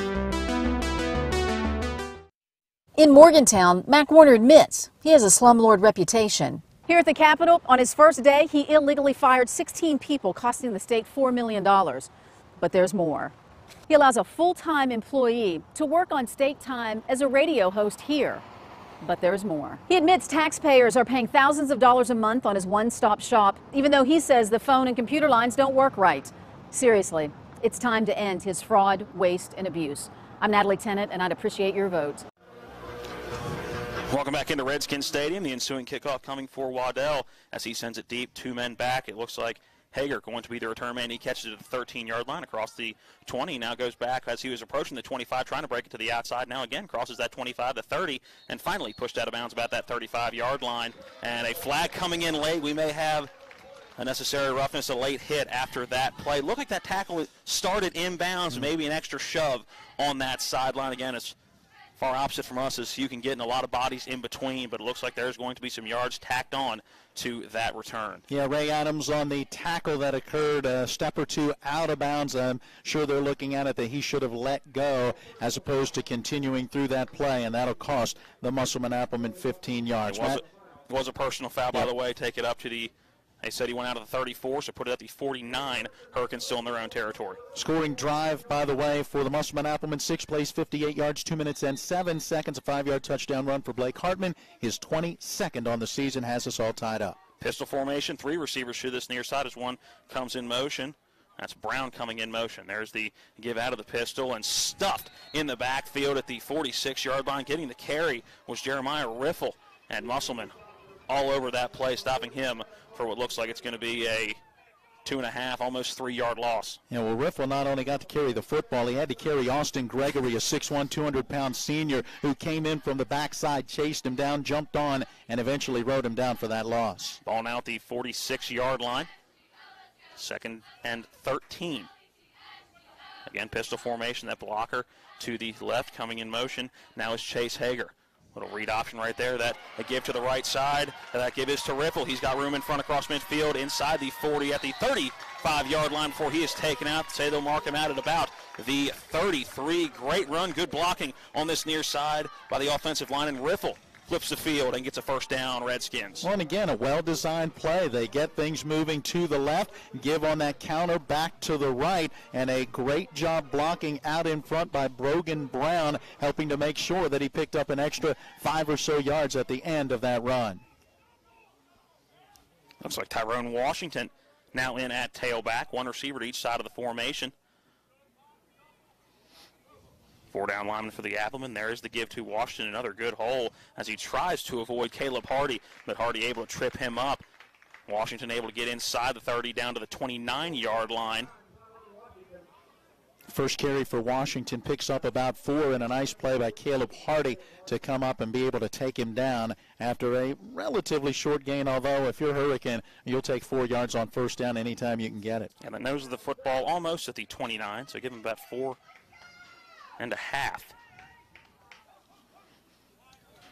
The Hurricane offense looking over to the sideline, getting a play adjustment. Pereiro barking out those signals as he moves Hager out further on that far side.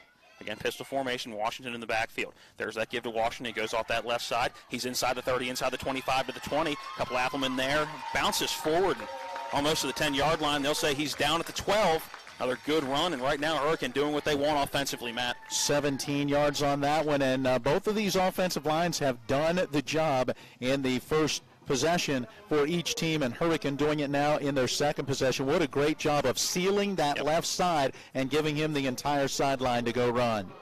3 receivers now in the formation, or make that just 2. That a blocking back on the far side. Tight end to this near side. There's a snap to give to Washington, letting those blockers set up. Dances around and is able to get 2 yards on the carry, taken down at the 10-yard line. It'll bring up a 2nd down and 8 for the Redskins as they well into the red zone now. Like that run there by Washington. Wanted to go more to the outside. The Appleman kind of had him bottled up there, so he picked that hole quickly, turned it upfield, got what he could, and that's a nice 2-yard gain.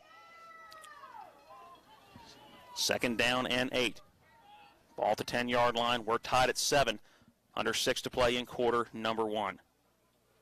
Pereiro takes a snap, little read option, looking in the end zone, looking for Hager, has nowhere to go with the football. He's rolling left, trying to fire in the end zone. That ball picked off in the end zone by Musselman. It's Caleb Hardy out to the 5-yard line before he is brought down in a not wise throw for Ishmael Barrero, and Caleb Hardy once again picking off a pass. He seems to do that an awful lot when we're covering his games and looking at his numbers, at his interception number 3, so we've seen them all. There you go.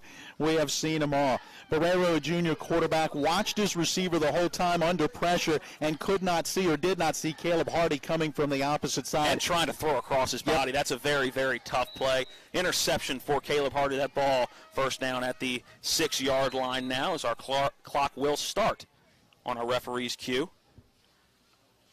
Hardy now smacks those hands together. He gives to Blake Hartman right at the middle. Boy, he's got a seam. Breaks a couple of tackles. He's to the 30, the 40. He's across midfield to the 45. Can he outrun that defense? The 30, 25. Nobody is going to catch him. How about 94 yards on the run for Blake Hartman and the Applemen? A turnover, 1 play later into a touchdown. They take the lead 13-7. Once again, a good job at the line of scrimmage. Gave him that little seam. He breaks through a tackle by the linebackers into the secondary. And once he's on the other side, don't let his size fool you. Blake Hartman, 6'1", 220, but he's got some speed. And we've seen that, again, from last year to this year. I think that's what was added in his game, is that breakaway speed. The power has always been there. We've seen more of that breakaway speed this year as he outran the entire secondary for the Redskins. Waddell on for the extra point, and some movement along that defensive side of the football as that ball will get moved half the distance to the goal, and right now the offense looking like it's coming back onto the field. And they're going to go for 2. Hey, you put it at the 1.5-yard line. Why not? Yeah, you've got an opportunity to really put a little more pressure on Hurricane if you're able to get this one in. Take that 8-point lead. 2-point conversion. Team on. Caleb Hardy with Blake Hartman to his left. Man coming in motion. That is the give to Zamora. Cuts back inside, and he's into the end zone. Nick Zamora on the 2-point conversion. It is successful. 15-7 Musselman with the lead over Hurricane. 5:27 remaining in quarter number 1. We are back in 60 seconds. Who is the best choice for Sheriff of Berkeley County? That's Curtis Keller. In just 4 years as your sheriff, Curtis has worked hard to improve the Sheriff's Department, and here are the results. New handguns, new tasers, new vehicles, new ballistic vests, body cameras, and a live scan fingerprinting system. All this on top of a much-needed pay raise for the deputies. The best choice for Sheriff of Berkeley County? That's Curtis Keller. Paid for by Cambridge. Pete Dougherty will put Berkeley and Jefferson County first in the state Senate. Dougherty has spent 4 decades fighting for our children, seniors, and veterans while keeping the Eastern Panhandle safe from crime. As your senator, Dougherty will fight back against the Charleston establishment, ensure that police have the funding needed to protect our communities, repair our crumbling infrastructure and high-speed internet, and be a champion for public education. On November 3rd, let's tell Charleston there's a new sheriff in town. Vote Pete Dougherty for State Senate. Waddell on for the ensuing kickoff. It is Riffle and it's Chase Hager back to return for the Redskins. This one popped up. Looks like it's going to be taken at about the 30-yard line. Montgomery on the return breaks one tackle, gets to the 35. Boy, he's got blockers out in front across the 40. Pushed out about the 42-yard line, make it the 43, now up to the 44, and that's where Hurricane will start with the football. Matt, how about a scoring play summary brought to you by Personal Reflection Day Spa? Call them at 304-821-1333. This is one I'm sure that Blake Hartman will reflect on for the rest of his life. One of the longest touchdown runs that he's probably ever had. 94 yards, well blocked at the line of scrimmage. He breaks through a tackle in the secondary, and off he goes to the races. Took just 14 seconds, and now a 15-7 Musselman lead. Barrero has Washington to his left. One receiver to each side of the formation. It's Hager coming in motion. Again, a little read option. Washington gets the football and is swallowed up immediately. In on that tackle. Who else? Ethan Northcraft, the big man on the defensive line, stuffing Washington for a 3-yard loss. And looks about the same way that the last drive started for Hurricane. Well, there you go. I've mentioned earlier about how the offensive line for Hurricane had really played well and pushed Musselman around in those first two possessions. And that time Ethan Northcraft said, I've had enough. Nice job to get that penetration. Had some other guys with him as well. First quarter of this football game brought to you by former official and current Berkeley County Sheriff Curtis Keller, running for re-election in the November 3rd general election. Two receivers to the far side. Bunched up on this near side. Barrero drops back to pass, looking to the left. He'll dump it off in the flats. His receiver gets it and goes to the 45-yard line where he is pushed out on that reception. A number 21, that is Lucas Ripito. Yeah, and a nice play defensively by Trevin Carter. He was being blocked on that play, but was able to kind of hold that block, see where the receiver was going, and then fight through that block to be able to help bring him down after the short gain. You have everybody lined up on the left side. A lot of times it's just a mismatch, if I want to speak some English here, that would be good, on numbers and blockers on this near side. Good job by Carter.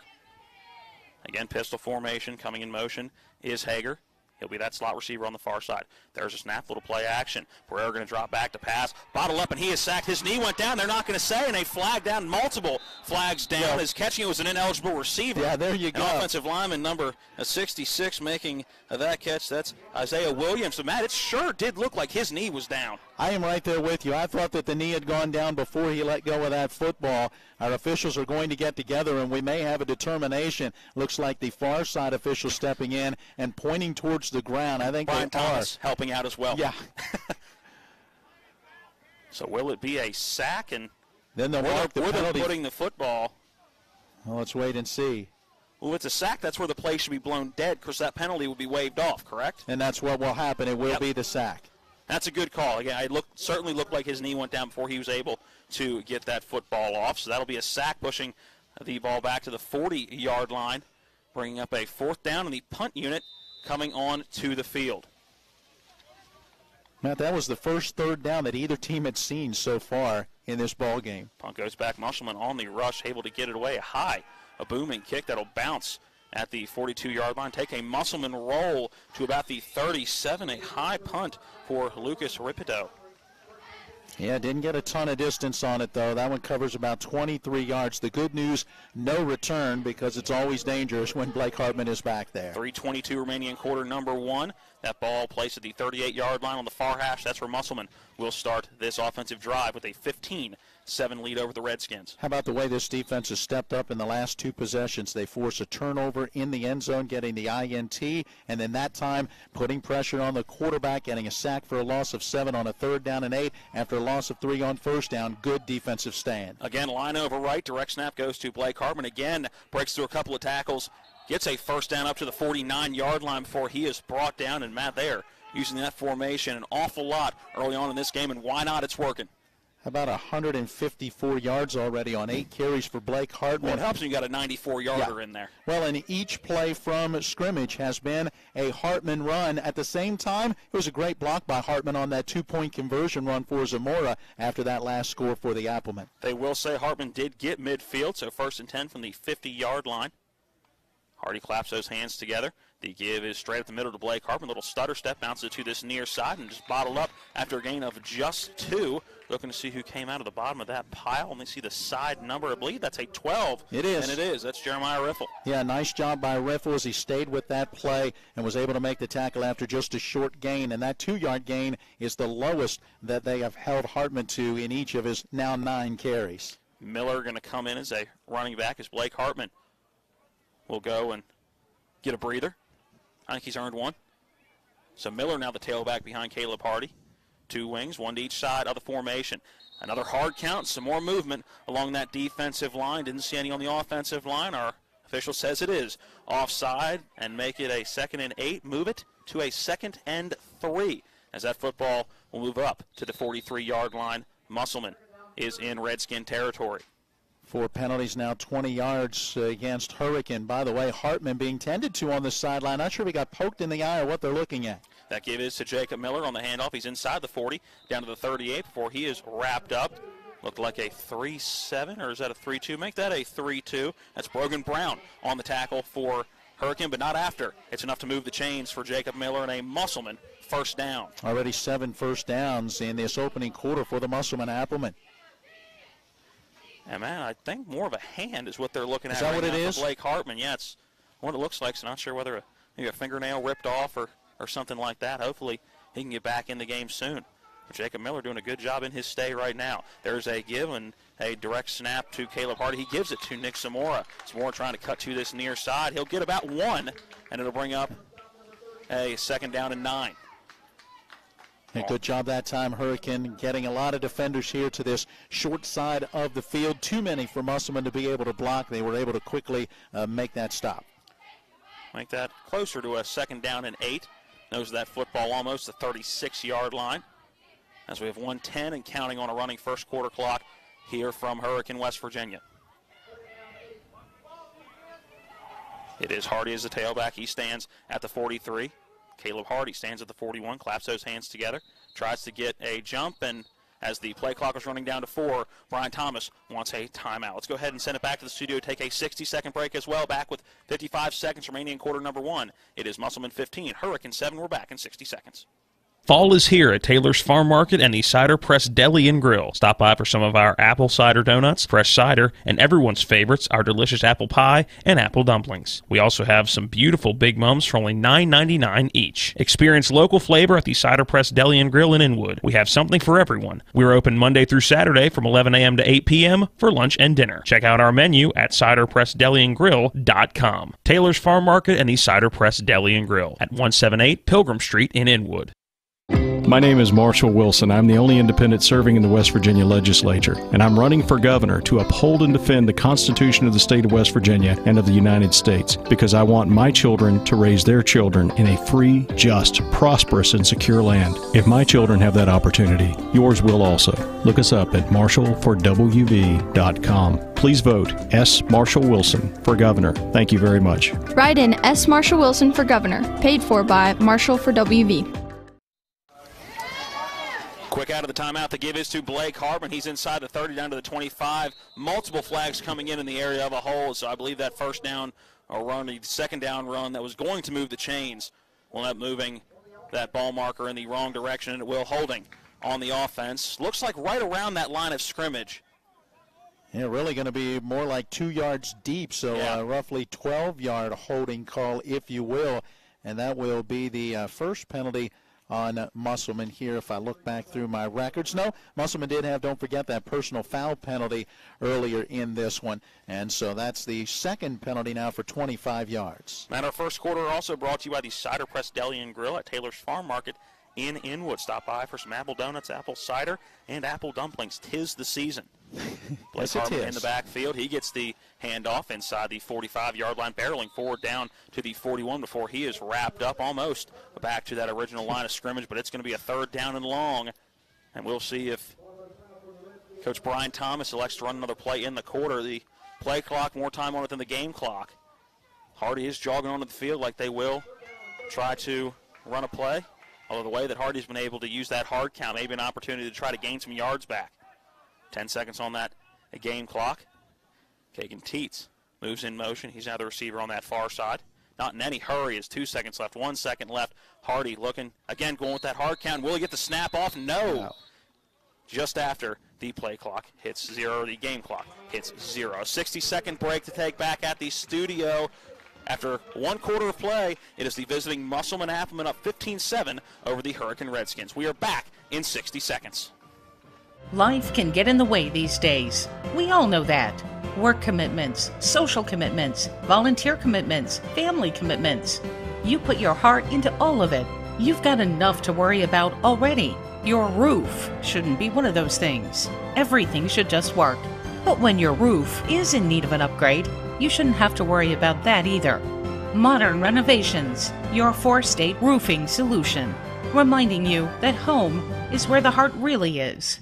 John Purdue never dreamed he'd go to college, let alone become one of the best state treasurers. John Purdue brought back financial integrity and transparency to the treasurer's office. He created the highly successful Smart 529 College Savings Program, and under his watch has returned more than $230 million in unclaimed property. He's created the 457 Retirement Program and WV Able, and his Board of Treasury Investments has the highest rating from Standard & Poor's. I'm John Purdue, and I've never forgotten that I worked for you.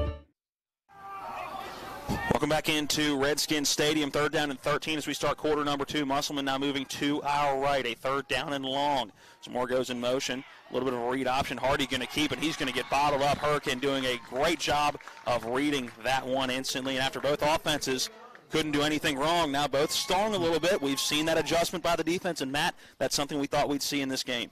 Yeah, absolutely. A little feeling out process, if you will, in that opening quarter. And by the way, a lot of good offense in that opening quarter. 106 yards for Hurricane, 170 for the Appleman. Justin Reinhardt, not only an all-state linebacker, but going to use that foot and punt the football away. And I believe we will get a timeout taken by head coach Jeremy Taylor. We're going to keep it right here. The second quarter is brought to you by Sam Petzonk, the Democratic candidate for West Virginia Attorney General. Matt, do we have an update on that Mountaineers score? I know you were keeping an eye on that on your phone. That is on our radio airwaves at the moment. They are in Morgantown, a couple hours north of here, taking on the Kansas Jayhawks. It was 24-10 in the 3rd quarter as the Mountaineers had added to a 17-10 halftime lead. And right now getting an update, about 2 minutes left in the game, and West Virginia leads 38-10, so that's 38 unanswered points after falling behind 10-0. That's more like it for the Mountaineers.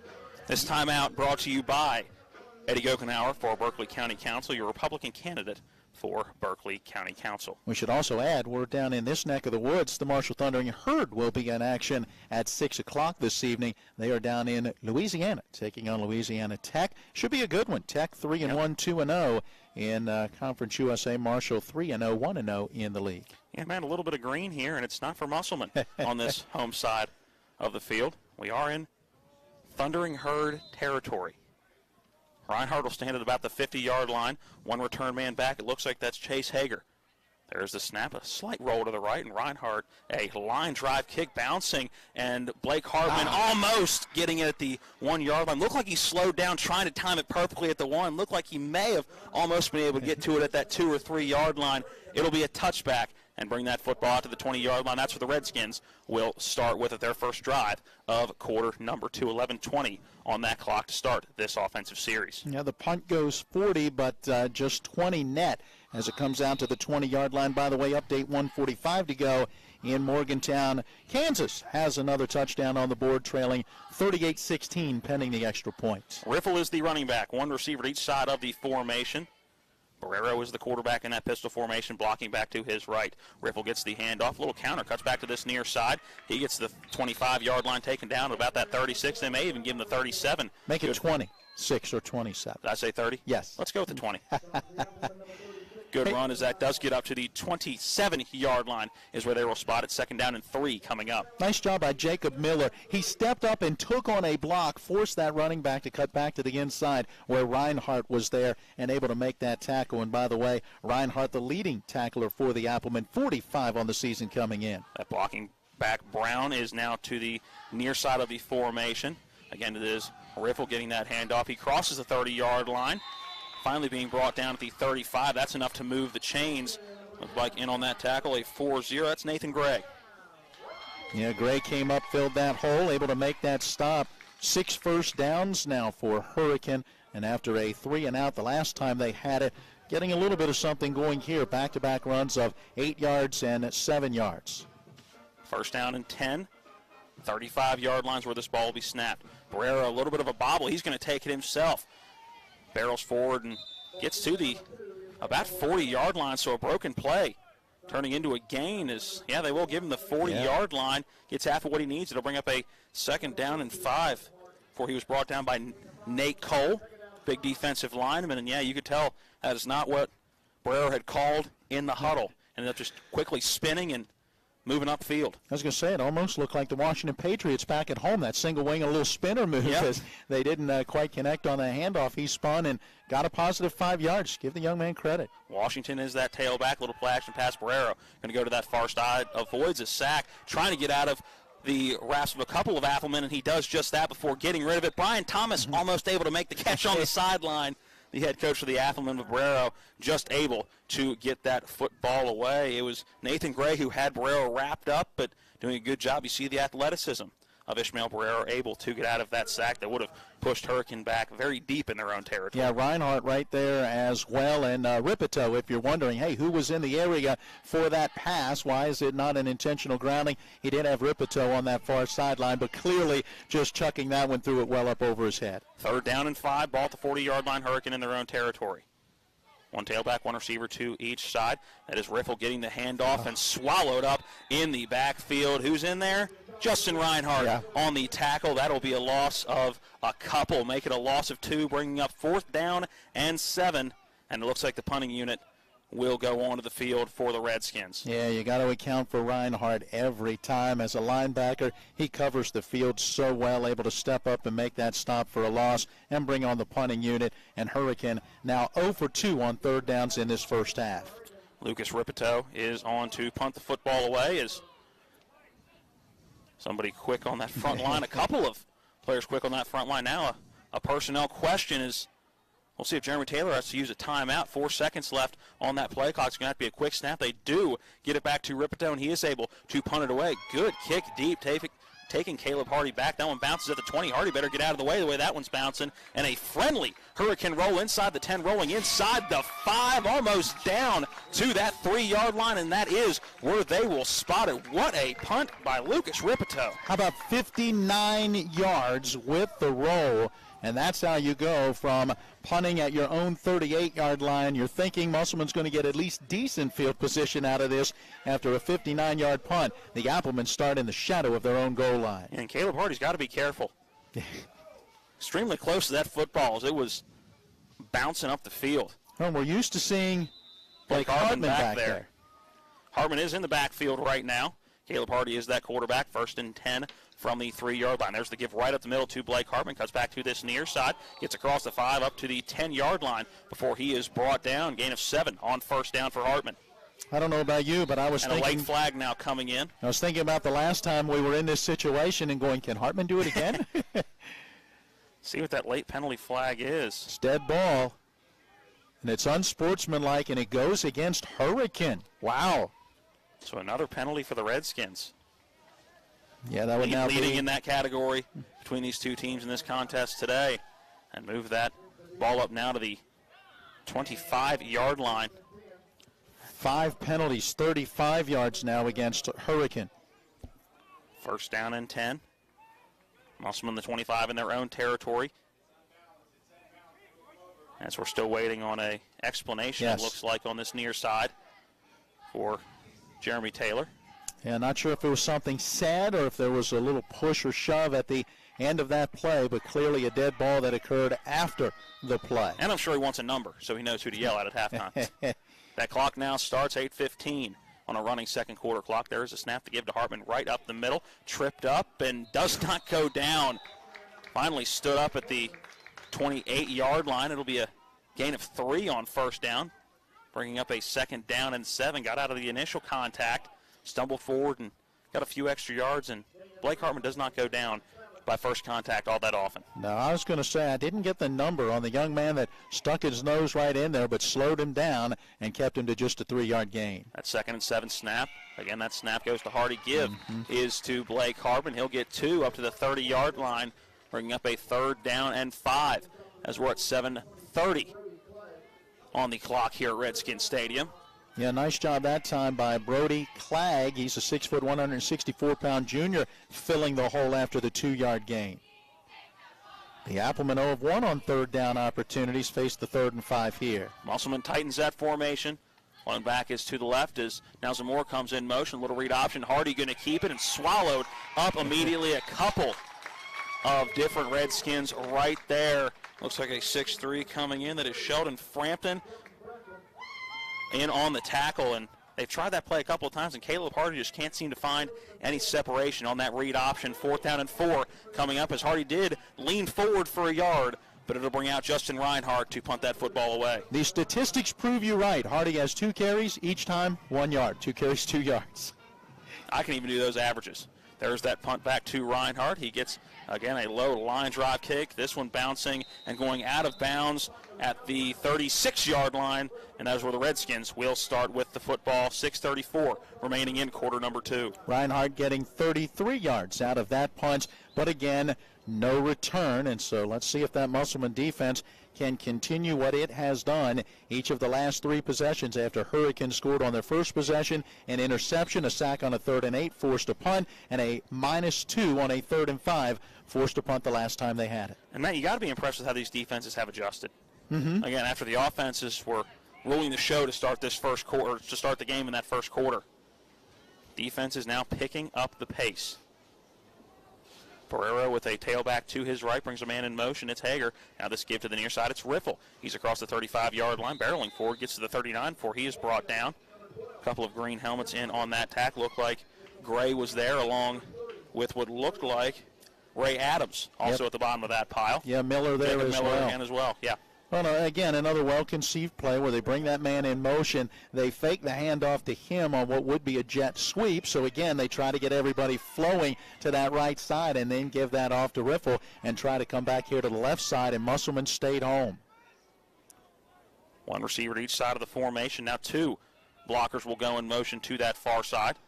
Power is to the right. Washington getting the handoff. He is stopped and has to adjust course to the 35-yard line, leans forward, gets across the 40 up to the 41-yard line, so a gain of about 2, and that'll bring up a 3rd down and manageable. 3rd and 5, 3rd and 6 coming up here for Hurricane. And again, nice job defensively.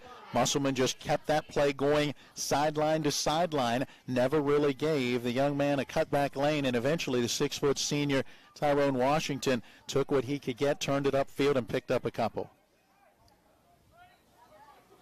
3rd down and 5. Ball at the 41-yard line. Hurricane in their own territory. 1 receiver to each side of the formation. It is Tyrone Washington again in the backfield behind Barrero. There is the give to Washington, trying to cut to this near side. Nowhere to go. Every gap filled, and in on that tackle is a 4-7. That's Austin Gregory. Stuffing that play before it really began. 4th down for Hurricane. I believe they're going to have to punt the football away again, as we will be under 5 minutes when Musselman gets the football back. Yeah, 0 of 3 now on 3rd down conversions, and a nice job by that Musselman defense slowing that play down, and as Washington was trying to find a hole, that left an opening for Austin Gregory. He came flying in there to make the big tackle. Coaching staff making sure that they have the personnel they need, and still 1 player coming in a few seconds after the rest of the group. 5 seconds, 4 seconds, 3 seconds, 2 seconds on that play clock, and once again, it is going to be a very late punt. Ripto gets away a high end-over-end kick, bouncing at the 32-yard line. Again, taking a Hurricane roll inside the 20-yard line, touch dead at the 18, And that's where Musselman will start this offensive series, see if they can move the football in the right direction with 4:25 remaining before the half. Tell you, the last couple of punts have been big, 59 yards prior, and this one goes for 40 more yards. And again, he's done a nice job of helping to make this a long field for Musselman. Timeout for Musselman. Let's take the 60-second break as well. We are back in 60 with 4:25 remaining in quarter number 2. It's Musselman 15, Hurricane 7 back in 60 seconds. We've been in a slow-moving educational crisis in West Virginia. Our schools are crumbling, our teachers are struggling. We all see it in our communities. Our Constitution provides a guarantee for a thorough and efficient, free public education. When we brought claims to ensure those objectives were fulfilled in Fayette County, we improved our school system. Our Attorney General must serve as the counsel to our people to ensure this critical objective. I'm Sam Petsong, and I approve this message. Our dad taught us a lot about the law, but he taught us even more about life and people. He taught us to treat clients like family. At the Skinner Law Firm, the firm our father started here in the Eastern Panhandle, we still believe that. We also believe that everyone has the right to be protected from those who don't play by the rules. We believe it's about helping people. Call us at the Skinner Law Firm, where we treat you like family.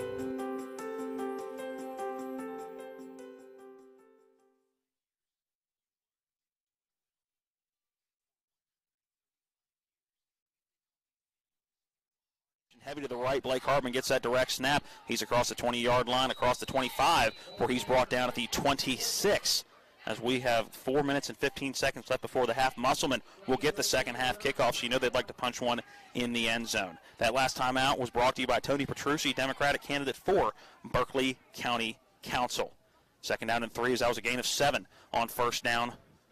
Blake Hartman again by himself in that backfield. Now bringing a man in motion. It is Zamora. Little read option. Hartman going to keep it himself, letting those blockers set up and stood up, but still carrying a couple of tacklers with him, and he is right at the first down marker that he needed. And not sure whether they are going to give that to him or make it a, yes they will, first down, Musselman. Nice job as Brogan Brown has stepped in there, met Blake Hartman pretty much face mask to make that stop right at the sticks. Caleb Hardy now back in at quarterback. Hartman is behind him. One receiver to this near side. There's the snap. A little bit of a play action. Looked like a little bit of an option as well. Caleb Hardy, little stutter step. Gets to the 33-yard line before he is bottled up and brought down. Hardy's biggest gain of the day. They give him 4, doubling his prior total of 2 yards on 2 carries. Just about 3 minutes remaining before the half. Second down and 6. On the 33-yard line, the give on the sweep to Nick Zamora. He goes to that far side, a flag down, and that's going to be a hold. Zamora across the 45-yard line, pushed out at the 47, and a flag coming in late. And that's going to be a late hit, we would assume. Yeah, based on where that flag came in and the fact that Zamora got taken down after being ridden out of bounds, I'm going to imagine that we're going to have multiple penalties on this possession. We'll see if they end up offsetting or not. First penalty is a hold on the offense, as we expected. The second penalty, the personal foul on the defense. Those penalties offset. Let's do this second and 6 all over again, folks. 2:52 on the clock for this snap. All it does is help Hurricane just a little bit, at least, in that some time ran off the clock, but otherwise no harm, no foul for either team. Second and 6 all over again. Pistol formation, it's Hardy standing at the 29-yard line. Hartman is behind him in that pistol formation. The give is to Blake Hartman. He's got blockers down in front of him across the 35-yard line, brought down at the 40, and that's enough to move the chains. First down, Musselman. 16 carries already in this one for Blake Hartman and 192 yards, including a 5-yard touchdown run and a 94-yard touchdown run. Musselman still 2 timeouts in the half to use. Ball at the 40.5, ball at the 41. That snap to Caleb Hardy, the give to Blake Hartman. He's at the 45 again. Cannot be brought down by just one tackler. He'll get about 5 on the run.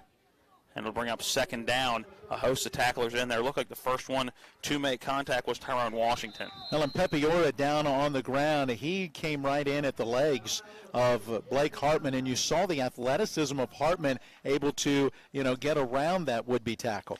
Timeout on the field for an injured player. Let's take the 60-second break as well. We're back with 2:12 remaining before the half here from Hurricane. It is Musselman 15, Hurricane 7. We're back in 60 seconds. In Morgantown, Mac Warner admits he has a slumlord reputation. Here at the Capitol, on his first day, he illegally fired 16 people, costing the state $4 million. But there's more. He allows a full-time employee to work on state time as a radio host here. But there's more. He admits taxpayers are paying thousands of dollars a month on his one-stop shop, even though he says the phone and computer lines don't work right. Seriously, it's time to end his fraud, waste, and abuse. I'm Natalie Tennant, and I'd appreciate your vote. The Palace Lounge in Martinsburg offers hand-cut, locally sourced steaks, fresh seafood, and sandwiches with great daily specials like 75-cent wings all day Monday, prime rib on Tuesday, New York strip on Wednesday, and chef specials every Friday and Saturday. Ask for the lunch punch card and have lunch on the Palace Lounge on Edwin Miller Boulevard. And don't forget the Big Apple Lounge on Sater Drive in Inwood. Redskin Stadium. Caleb Hardy drops back to pass. He's going deep looking for Reinhardt. Diving, can't make the catch. A little bit of contact, but I think it was both ways on that. Good no call by our official and just out of the reach of the intended receiver, Justin Reinhardt, about the 22-yard line. That'll bring up a 3rd down and 6, and the first time we've seen Caleb Hardy use that arm today. Yeah, very well covered down this near sideline, and Reinhardt was looking back over his left shoulder or the inside shoulder in the pass, ultimately going out over his right or his outside shoulder. He had to make the adjustment and dive, but couldn't get it. Blake Hartman going to be the lone back. He'll take that direct snap. 2 receivers to the far side, 1 to the near side. It's more thought about going in motion, and we'll switch it up. Hardman, that direct snap, he will barrel right up the middle, getting across midfield. Looks like he'll have just about enough of that first down, but it is going to be close. I think we may have a 4th and short coming. It's going to all depend on the spot of that football. Yeah, it's 4th and short. Yeah, 4th and inches. Definitely less than a foot. And will they bring it out to measure? It looks like they will bring out the chains to measure. Or no, are they giving them the first? No, they're bringing out the chains. Yeah, they got to bring them out and take a look here. But from our vantage point, I don't think that it's going to be a first down. I think you're going to be looking at a very tight look here. I'm going to say half the distance of the football. John Alderton zooming in on the camera, waiting to see them stretch those chains out. Matt, I'm with you. I think it's going to be a 4th and very short, but is the nose of the football there? Wow. Still waiting for the signal, and they're having a tough time figuring out. It is a first down by about a piece of paper. I think he got out his credit card. Yeah. We finally see a team convert on a 3rd. That was 3rd and 5, and he got 5 and a credit card. Hurricane was 0 of 3 on 3rd downs, and Musselman now 1 of 3. Ball to 50-yard line, 1st and 10. That clock now running again, 1:37 remaining before the half. The snap goes to Hardy. A little shovel pass almost intercepted. That's an incomplete pass. Was going forward. Batted down at the line of scrimmage or just before the line of scrimmage. That'll go down as an incomplete pass. Was looking for Blake Harbin in a dangerous play as there was 3 red uniforms right there. I think it might have been Brogan Brown who was the one actually getting his body. I don't think he got his hands on it as much as it came off of his body. If he'd have been looking for it, yeah, maybe that could have been a lot of trouble. 2nd down and 10. Ball at the 50-yard line. Hardy in that pistol formation, Harbin behind him. There's the give to Blake Harbin. He's going to follow his pulling lineman. He's inside that 45 and the 40. Breaks another tackle. Make that a 3rd tackle. A 4th tackle as he lowers his shoulder. A 5th tackle, 6th tackle, down to the 20-yard line. All hard on that run for Blake Harbin. I believe at least 5 broken tackles on that run. And the best run we've seen, the biggest offensive play we've seen in about a quarter for either one of these teams. 30 yards on the run. Yeah, I've got him up to 232 yards on 19 carries in this first half. 1st and 10 from the 20. Zamora, he'll get the sweep. He's got Harbin as a blocker in front of him. Inside the 15 to the 10, bouncing to the outside. He's inside the 10 down at about that 70-yard line. That's enough to move the chains. 1st down, Musselman. See if the Applemen burn another timeout. I believe they have 1 left. I don't think you do it quite yet. Just going under a minute on that clock. It'll be 1st down and goal from the 7-yard line. And you don't want to give Hurricane enough time to be able to move the length of the field. Harbin by himself, standing at the 12-yard line. A timeout, and it's going to be Hurricane taking the timeout. Let's send it back to the station. Donnie back at the station. A 30-second break. Just a 30-second break back at the station. Then we're back with the final 46 seconds of the first half here from Hurricane. It is Musselman 15, Hurricane 7. We're back in 30 seconds. Summer seems even brighter when you've been inside a while. It's time to drive again with Honda, KBB.com's 2020 Best Value brand. You could get a great deal on the 2020 Accord or 2020 Civic with financing as low as 1.9% APR on select models. Visit the Honda Summer Clearance event today. Miller Honda, south of Winchester, home of the lifetime powertrain warranty. www.mymillerhonda.com. For well-qualified buyers, see dealer for financing details based on 2020 brand image source from Kelly Blue Book. Visit KBB.com for more information. 46.1 seconds left before halftime. Musselman with the 8-point lead, 15-7 over the home Hurricane Redskins here at Redskin Park. Matt, this drive started at their own 19 with 4:25 left in the first half, and this will be the 11th play of the possession. Two receivers to the far side, one to the near side. Blake Harbin by himself standing at the 11-yard line. He'll get the direct snap. There's that snap. He'll take it himself. He's got blockers out in front, lowers that shoulder, and he is into the end zone. It's a Musselman-Appleman touchdown from 7 yards out. Blake Harbin finds the end zone once again in this contest. Third rushing touchdown in this first half, lifts him to 24 on this season and adds 7 to his prior runs. And, Matt, I've got 20 carries, 239 yards, all in this first half. Waddell on for the extra point. Hardy with the hold. Snap, hold, kick is up, and it is no good. So a missed extra point and a 2-point conversion all in this first half. 21-7, a 2-touchdown lead for Musselman. A 60-second break, then we're back for the remainder of the first half. This is West Virginia High School football on Talk Radio WRNR and TV 10. In Morgantown, Mac Warner admits he has a slumlord reputation. Here at the Capitol, on his first day, he illegally fired 16 people, costing the state $4 million. But there's more. He allows a full-time employee to work on state time as a radio host here. But there's more. He admits taxpayers are paying thousands of dollars a month on his one-stop shop, even though he says the phone and computer lines don't work right. Seriously, it's time to end his fraud, waste, and abuse. I'm Natalie Tennant, and I'd appreciate your votes. The Palace Lounge in Martinsburg offers hand-cut, locally sourced steaks, fresh seafood, and sandwiches with great daily specials like 75-cent wings all day Monday, prime rib on Tuesday, New York strip on Wednesday, and chef specials every Friday and Saturday. Ask for the lunch punch card and have lunch on the Palace Lounge on Edwin Miller Boulevard. And don't forget the Big Apple Lounge on Sater Drive in Inwood. Back quick out of the timeout. Looked like a loose ball on the kick return. And Musselman has the football. Yeah, Justin Reinhardt recovered as that football got knocked free right at the end of what was a great return of better than 20 yards. Caught on the run on that far sideline. Up the sideline, the return man went, but got stripped, and Musselman's going to have it at the 43 of Hurricane. There's number 10, Chase Hager, on the return for the first play for Musselman with 30.9 remaining. Matt, give us our scoring drive summary brought to you by Personal Reflection Day Spa. Call them at 304-821-1333. How about 11 plays, 81 yards, 3 minutes, 45 seconds, a 7-yard touchdown run for Blake Hartman, capping that drive as the Applemen lead 21-7 and now looking for more. First down and 10, 43-yard line, 30 seconds left in the first half here. Caleb Hardy gets that snap. He will toss it back to Blake Harbin. He wants to throw it. Looking deep down this near side, he's got Kagan Teets at the 8-yard line, and he will walk into the end zone. It's a Musselman-Appleman touchdown. Blake Harbin, 3 on the ground. How about 1 in the air as Kagan Teets from 43 yards out. It's an Appleman touchdown. 2 touchdowns in the last 2 offensive plays. Well, and a very well-conceived play. I mean, you've run Blake Hartman 20 times in this ball game. You give it to him for what looks like run number 21, and just a well-run route by Kagan Teets way behind that defense as they bit on that potential running play. And Brian Thomas fired up on that Musselman sideline. I think he's high-fived everybody at least 4 times since that pass went in the air, and a beautiful pass by Blake Harbin, hitting Kagan Teets right in stride. Extra point by Waddell. That one's up and through. 28-7, 22 seconds remaining for the half. Another 60-second break to take, then we're back for the remainder of quarter number 2. Back in 60. Who is the best choice for Sheriff of Berkeley County? That's Curtis Keller. In just 4 years as your sheriff, Curtis has worked hard to improve the Sheriff's Department, and here are the results.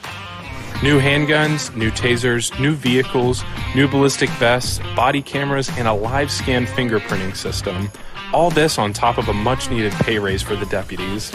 The best choice for Sheriff of Berkeley County? That's Curtis Keller. Paid for by Cambridge. Life can get in the way these days. We all know that. Work commitments, social commitments, volunteer commitments, family commitments. You put your heart into all of it. You've got enough to worry about already. Your roof shouldn't be one of those things. Everything should just work. But when your roof is in need of an upgrade, you shouldn't have to worry about that either. Modern Renovations, your four-state roofing solution. Reminding you that home is where the heart really is.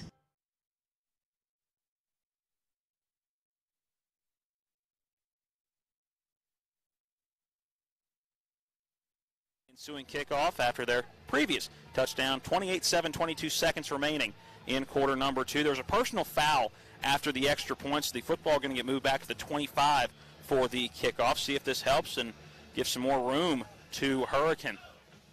Now 22.7 seconds left. If they can get a decent return, could be around midfield, but not going to be able to do a whole lot more than maybe another play or two. Waddell approaches the football, now sends it deep to return men back. It is Hager who's going to get the football at the 25-yard line. He's across the 40, cuts this near side, now cuts up the center of the field at the far hash, up across midfield before taken down at the 48-yard line in Musselman territory. 13 seconds left. See what Hurricanes offense can do as they will try to scrape points away before halftime. Again, the Applemen get the football to start the second half. Yeah, and they have been able to score late in this one, so gain some momentum. Boy, a score to open up that third quarter could really be huge for the Applemen, who have stretched that lead out to 28-7. Can't let anybody get behind you here. You've got to assume that they're going to try to work some sort of a pass play to be able to pick up a nice chunk of yardage. The second quarter brought to you by Bechdel Jewelers, the largest Pandora retailer in the Eastern Panhandle. Stop by and see them on Route 11 South in Inwood. A whistle on the field, and we will have a timeout taken by Brian Thomas. We'll keep it right here. Just 13 seconds left in the first half. Coming up at the half, we will have stats from the first half, a scoring recap, not in any particular order there, but scoring recap, stats from the first half, and we will also have our check of the area schedule part 2 as we, playing Saturday afternoon football, awful lot of finals from last night across the Mountain State and from the Eastern Panhandle. So we'll recap what Friday night looked like in the Eastern Panhandle, and we are getting ever closer to the bewitching hour of 5 o'clock, where we will see the fate of what Berkeley County will look like in next week's color code map. Give you a little info as well on that Mountaineer victory today as they knocked off Kansas 38-17, a game you heard on Talk Radio WRNR. Now catching the Musselman Applemen and the Hurricane Redskins. We've been on TV 10 since the beginning at 2 o'clock and now on all of our broadcast entities. Good win for the Mountaineers following a week off. Now 3 wins, 1 loss, 2-1 in the Big 12. Again, the Marshall Thundering Herd will take on Louisiana Tech. La Tech tonight at 6. 6 o'clock tonight is the kickoff for that one. I was thinking earlier, man, it's a shame they're not at home. We're close enough. We could wrap this one up and maybe go header. Yeah. I think they're allowing some fans there. First down and 10, 48-yard line, Hurricane in Musselman territory, 13 seconds left, and almost looks like a punt return. Yeah, 2 deep. 2 men deep. This is the prevent defense. They'll try the screen. The dump off goes to Hager. He's got blockers in front. He's inside the 30-yard line, and good blockers out in front. Is this going to be a special play at the end of the half? He's the 10-yard line. Breaking tackles down to the 6 with 1.8. They will stop the clock, and I believe should still have 1 timeout for Hurricane, and they will. The final timeout taken. It was a dump off at about the 48-yard line to Chase Hager, and he had blockers out in front. A great job by the offensive line and a great job by the receivers on the outside blocking up field, and Hurricane on the doorstep. There you go. First and goal at the 5, a 43-yard gain on that well-executed screen pass, solid blocking downfield, and great running for the young man Chase Hager, 5'9", 167. Great play by the junior, and a huge opportunity for Hurricane. And Matt, make that the 4-yard line, got inside the 5. So let's make that a 44-yard gain, and that's now 103 passing yards on 4 completions in this first half for Ishmael Barrero, the junior quarterback. And while it would still only get them within 2 scores. What a momentum builder this would be for Hurricane going into the locker room. Yeah, absolutely. We just talked about Musselman getting 2 scores. They get the football to start the second half. Could certainly use that momentum and maybe really take charge of this football game pretty early on in that third quarter. If Hurricane can turn around and put this score in, puts a little damper on that. 1.8 time for one more play here in the first half, and what has been an exciting last 3 minutes of football. Shotgun formation. It is Riffle in the backfield along with Barrera. One receiver to that far side.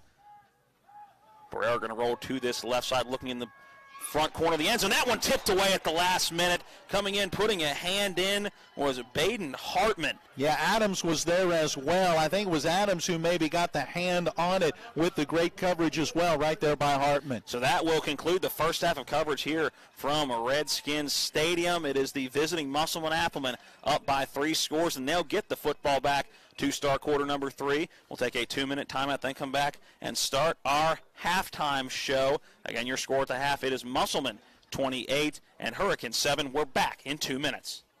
Fall is here at Taylor's Farm Market and the Cider Press Deli and Grill. Stop by for some of our apple cider donuts, fresh cider, and everyone's favorites, our delicious apple pie and apple dumplings. We also have some beautiful Big Mums for only $9.99 each. Experience local flavor at the Cider Press Deli and Grill in Inwood. We have something for everyone. We're open Monday through Saturday from 11 a.m. to 8 p.m. for lunch and dinner. Check out our menu at ciderpressdeliandgrill.com. Taylor's Farm Market and the Cider Press Deli and Grill at 178 Pilgrim Street in Inwood.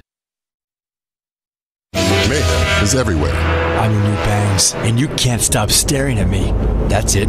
Just tilt the rearview mirror over here. And while you're checking me out more times than a library book, your car is wandering into that lane over there. More bangs? Neat. And if you've got cut rate insurance, you could be paying for this yourself. So get Allstate. Call Martinsburg Allstate agent Gary Kelly today at 304-263-4596. Pete Dougherty will put Berkeley and Jefferson County first in the state Senate. Dougherty has spent 4 decades fighting for our children, seniors, and veterans while keeping the Eastern Panhandle safe from crime. As your senator, Dougherty will fight back against the Charleston establishment, ensure that police have the funding needed to protect our communities, repair our crumbling infrastructure and high-speed internet, and be a champion for public education. On November 3rd, let's tell Charleston there's a new sheriff in town. Vote Pete Dougherty for state Senate. This November, be a part of change and help elect Tony Petrucci to the Berkeley County Council. With my experience and conservative background, I feel I can serve the people well. I have maintained a very conservative and practical approach to handle the county. To put it plainly, I want the county to be prosperous and its citizens healthy and safe. Tony's first term was described as leaving behind a reputation of fairness and fiscal responsibility. And when you vote Petrucci, you're voting for fiscal responsibility, health and safety, citizen involvement, and economic growth. This November, vote Tony Petrucci. Paid for by candidate.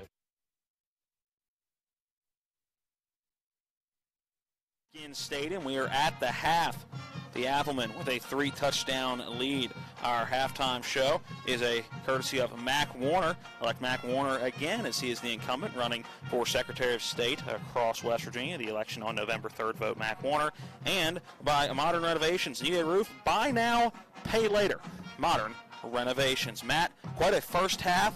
And really you talk about the beginning and the end of the first half. In the middle, defensive battle in which no team could really move the football. Both teams started very quick, and Musselman ending that half very quick. Almost some magic for Hurricane at the end of the half, but ending up about 4 yards short. Let's take a look at the scoring recap from the first 2 quarters. Hurricane took the opening possession, needed just 4 plays and 55 seconds to cover 69 yards, a 39-yard touchdown pass going from Ishmael Barrero to Chase Hager, 7-0 Hurricane. Musselman's opening possession, 6 plays, all runs by Blake Hartman. It covered 58 yards in 2 minutes and 7 seconds. Hartman goes in from 5 yards out, and we were tied at 7. Second possession for Hurricane, Matt. They were driving down the field, got to the 10-yard line of the Appleman on a 2nd and 8. Musselman got pressure. The throw into the end zone, intercepted by Caleb Hardy, and that set up the Appleman at the 6-yard line. And 1 play and 14 seconds later,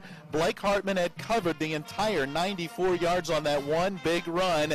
A 2-point conversion after a penalty on the ensuing extra point gave Musselman a 15-7 lead, and that would be our score going into the second quarter. Yeah, and again, you're going, all right, let's see what these offenses have, and let's see if these defenses can step up to the occasion. And boy, did they to start that second quarter. They did. Hurricane gets it back. Musselman forces a 3-and-out with a big sack for -7 on a 3rd and 8, but the Applemen getting the football back, they couldn't do anything with it. Got to a 3rd and 13 at the 41 of Hurricane and forced to punt the football away. Hurricane gets it back.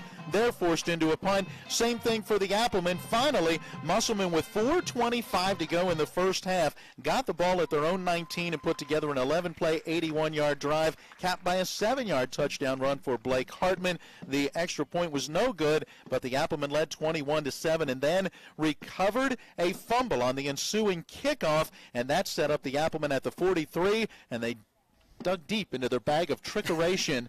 We're near Halloween, right? A little trick or treat. And Caleb Hardy gave it off on a little bit of like an end around, if you will, to Blake Hartman. You're thinking Hartman's going to run? Nope. He's throwing downfield and finding a wide open Kagan Teets for 43 yards in the score. If you were watching that play develop, you knew he wasn't right. No. He took way too deep of a turnaround, Caleb Hardy. You knew if he got the football that he was throwing, and Kagan Teets wide open in a beautiful throw, beautiful catch on that delivery from Hartman to Teets. You mentioned the catch. Sometimes that's a hard catch to make when you're that wide open. Yeah. He you looked right overthink in. it. Oh, yeah. Yep. So, hey, then right at the end you're thinking, all right, what is Hurricane going to do? 13 seconds left after a penalty on the extra point attempt, made the kickoff from all the way back at the 25-yard line. Hurricane got a nice return, got to the Musselman 48. The Applemen go to the prevent defense, and it worked. Rarely does that prevent work, right? A 44-yard gain on a screen pass down to the 4-yard line, but on a first and goal from the 4 on the final play of the first half, great defense and played by Baden Hartman, and also knocked down there by Ray Adams as well. They block or knock that pass down in the end zone, prevent Hurricane from scoring, and preserve right now a 28-7 Musselman halftime lead. All right, a 2-minute break to take back at the studio. Then we will bring it back to us, and we will have our part 2 of the check of the area schedule recap. What went on in college football today so far. Also give you an idea of what went on around the Eastern Panhandle and the Mountain State last night. That coming up after this 2-minute timeout. We'll be back with more of the halftime show brought to you by Mac Warner for Secretary of State and by Modern Renovation. Your score at the half, it is Musselman 28, Hurricane 7. We're back in 2 minutes. West Virginia is Trump country, and Mac Warner is working with President Trump to keep America great. Mac Warner cleaned up the Secretary of State's office and is fighting against election fraud. Pro-Trump, conservative, West Virginia Secretary of State, Mac Warner.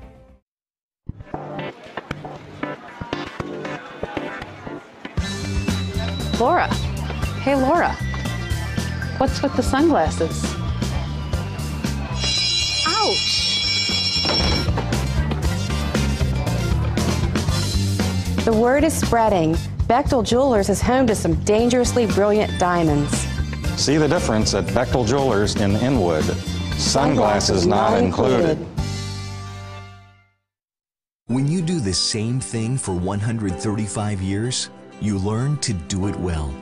For 135 years, we've been helping families through the hardest times of their lives. That's because we're a family as well. When your family loses a loved one, we're here to help. We're Brown Funeral Home in Martinsburg, Inwood, and Charlestown, Ranson. We're here when you need us. Floodwaters can spread E. coli bacteria. Here's Bill Kearns from the Berkeley County Health Department about what to do if your well is tested positive. If it's just a one-time contamination, you can superchlorinate your well, which we have instructions at the health department. They could call and talk to us. You're providing an excessive amount of bleach down the well. Then you do a runoff to get that out of the system, to get the bleach through your lines, get any contamination out of there. You do a runoff of so long, and then you can have it tested again. The Berkeley County Health Department, 122 Waverly Court in Martinsburg. Call 304-263-5131. West Virginia is Trump country, and Mac Warner is working with President Trump to keep America great. Mac Warner cleaned up the Secretary of State's office and is fighting against election fraud. Pro-Trump, conservative, West Virginia Secretary of State, Mac Warner.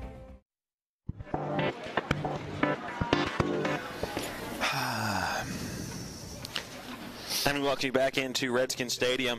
28-7, your halftime score. The visiting Musselman Appleman up over the homestanding Hurricane Redskins. Well, it's time to take a look around the Eastern Panhandle, around the Mountain State, as we are playing football on a Saturday afternoon, which means there was a whole slew of games that went on last night, including one you saw right here. It was Musselman. Or make that Martinsburg. We're calling Musselman here. Martinsburg getting a 79-0 win over Hedgesville. Hedgesville now 0-7. Martinsburg now 4-1. Well, let's go to that game as Martinsburg, again, got a lot of people involved in this one as they went for better than 550 total yards of offense, 255 rushing, 304 through the air. Peyton Curry, nice job as he would throw for 4 touchdowns in this one. Naeem Kearney, another great ball game, over 100 rushing yards on just 3 carries. He found pay dirt a couple of times, a couple of touchdown runs for Kevon Warren, and Warren threw the ball well, 5 of 6 passing for 137 yards. Again, Martinsburg getting a ton of players involved, leading 56-0 at the half and going on for the 79-0 victory. Elsewhere across the Eastern Panhandle, games home and away outside of the Eastern Panhandle last night. Let's start with one of the games that was seen as a tight one across the state, at least when you looked at those playoff rankings as of last week. It was the number 11-12 matchup. Spring Mills was at Ripley, and Matt, it was all Cardinals. Yeah, all Cardinals, and thanks again to Keon Padmore Johnson. According to head coach Josh Sims, coach, thanks for the information. 16 of 17, 267 yards, 4 touchdowns passing for Johnson. He added 11 carries, 176 yards, and a touchdown as well. So he did an awesome job, accounting for 452 total yards. It was Chase Henson with a rushing and receiving touchdown. McCarron had 110 receiving yards and a touchdown. Hunter, 123 receiving yards and a couple of touchdowns. It was a 36-0 lead at the half for Spring Mills and never looked back, beating Ripley 43-14. So Spring Mills now 5-2. Jefferson was at Kaiser. That was a 20-18 lead for Jefferson at the half. Offensive outburst in the third and fourth quarter. Final score, Kaiser 63, Jefferson 44, and a heartbreaker for the Cougars. Yeah, another one of those games where, you look back and go, wow, we put 44 points on the board, and it wasn't quite enough. And give Kaiser credit as they kept the pressure on throughout, and that was a lot of scoring in that second half. Remember, that was a tighter game and a lower scoring game with Jefferson actually leading at the intermission. And a game we expected this to be the case. Washington beating Preston 35-8, solid win for the Patriots. Yeah, absolutely, and they kept the momentum going. Remember, last week they got that big win over Frankfort, a team that had already knocked off a pair of Eastern Panhandle teams, and so Washington needed to keep that momentum going. They did their job. They're now 4-3 on the season and have positioned themselves right where they want to be, and that's in the playoff picture. Let's take a look at college football real quick. A game heard on our radio airwaves before starting this one. The West Virginia Mountaineers back after a bye week. They improved to 3-1 and keep Kansas winless in what was the only Big 12 game on the schedule for today. 38-17, the win for the Mountaineers, just a few hours north of here in Morgantown. Jared Daggy, 26 of 44, 318 yards, 3 touchdowns, and 1 pick. And Letty Brown, 18 carries, 195 rushing yards, and he had 1 touchdown, and his touchdown run was a long one, 87 yards. Got to throw a shout-out to my hometown boys. Navy gets a 27-23 win over East Carolina. We were listening to that one a little bit coming to the stadium today.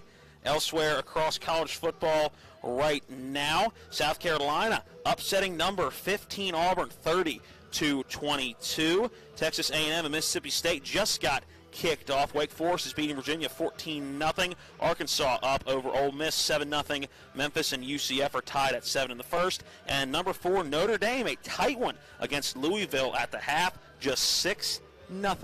So that is your look around high school football last night and around the NCAA today. Man, it is like we're doing a Shepherd game, isn't it? It is, absolutely. Hey, my apologies to our viewers on TV 10 and our WRNR TV YouTube page. Mike Hornby sending me the message. Matt, stand still. You're a bobblehead. I apologize. I'm not used to being on camera like this. I keep wobbling back and forth. We have faces for the AM 740 and FM 106.5 airwaves. And apparently the dance moves as well. Although I'm not dancing, it's just I get a little fidgety up here sometimes. Another 2-minute break to take. When we come back to our halftime show, we will have some stats from the first half in this one. The halftime show, courtesy of Mac Warner, running for re-election as Secretary of State. Vote Mac Warner on November 3rd. And modern renovation. If you need a new roof, buy now, pay later. We're back with more of our halftime show and the first half stats next after this 2-minute timeout. This is West Virginia High School football on Talk Radio WRNR and TV 10. Let KMG Computers breathe new life into your laptop or desktop PC. Our professional technicians will get you up and running in no time, specializing in phone and tablet screen repair, quality computer sales and service with free diagnoses and competitive rates. Don't let device problems slow you down. Call KMG Computers at 304-821-8203 or stop by 17 Hoveder Drive, Inwood. KMG-computers.com. John Purdue never dreamed he'd go to college, let alone become one of the best state treasurers. John Purdue brought back financial integrity and transparency to the treasurer's office. He created the highly successful Smart 529 College Savings Program, and under his watch has returned more than $230 million in unclaimed property. He's created the 457 Retirement Program and WV Able, and his Board of Treasury Investments has the first half stats. They are a service of Dobson & Associates PLLC. Providing all of your back office needs, including accounting, payroll, and human resources. You want to be your back office, call 304-264-0437 or stop by 217 West Burke Street in Martinsburg. Yeah, you want me to go ahead? I had the wrong thing on here. I didn't think that was 2 minutes. I had the wrong mode on. We're 1 minute and 30 right now. I'm sitting there going, why is the second thing? I'm going, there's no way that was 2 minutes. Let KMG Computers breathe new life into your laptop or desktop PC. Our professional technicians will get you up and running in no time, specializing in phone and Personal Reflection Day Spa has reopened. We're offering massages, facials, manicures, pedicures, waxing, a brand new makeup line, and body treatments. Stop by and see our newly renovated spa at 102 Hoveder Drive in Inwood, or make a reservation at 304-821-1333. Personal Reflection Day Spa has been your escape from stress for 14 years. PersonalReflectionDaySpa.com. First half stats brought to you by Dobson & Associates PLLC, providing all of your back office needs, including accounting, payroll, and human resources. We want to be your back office. Call 304-264-0437 or stop by 217 West Burke Street in Martinsburg. Mr. Miller, let's take a look at those first half stats. You want to start with the Appleman? Let's do it.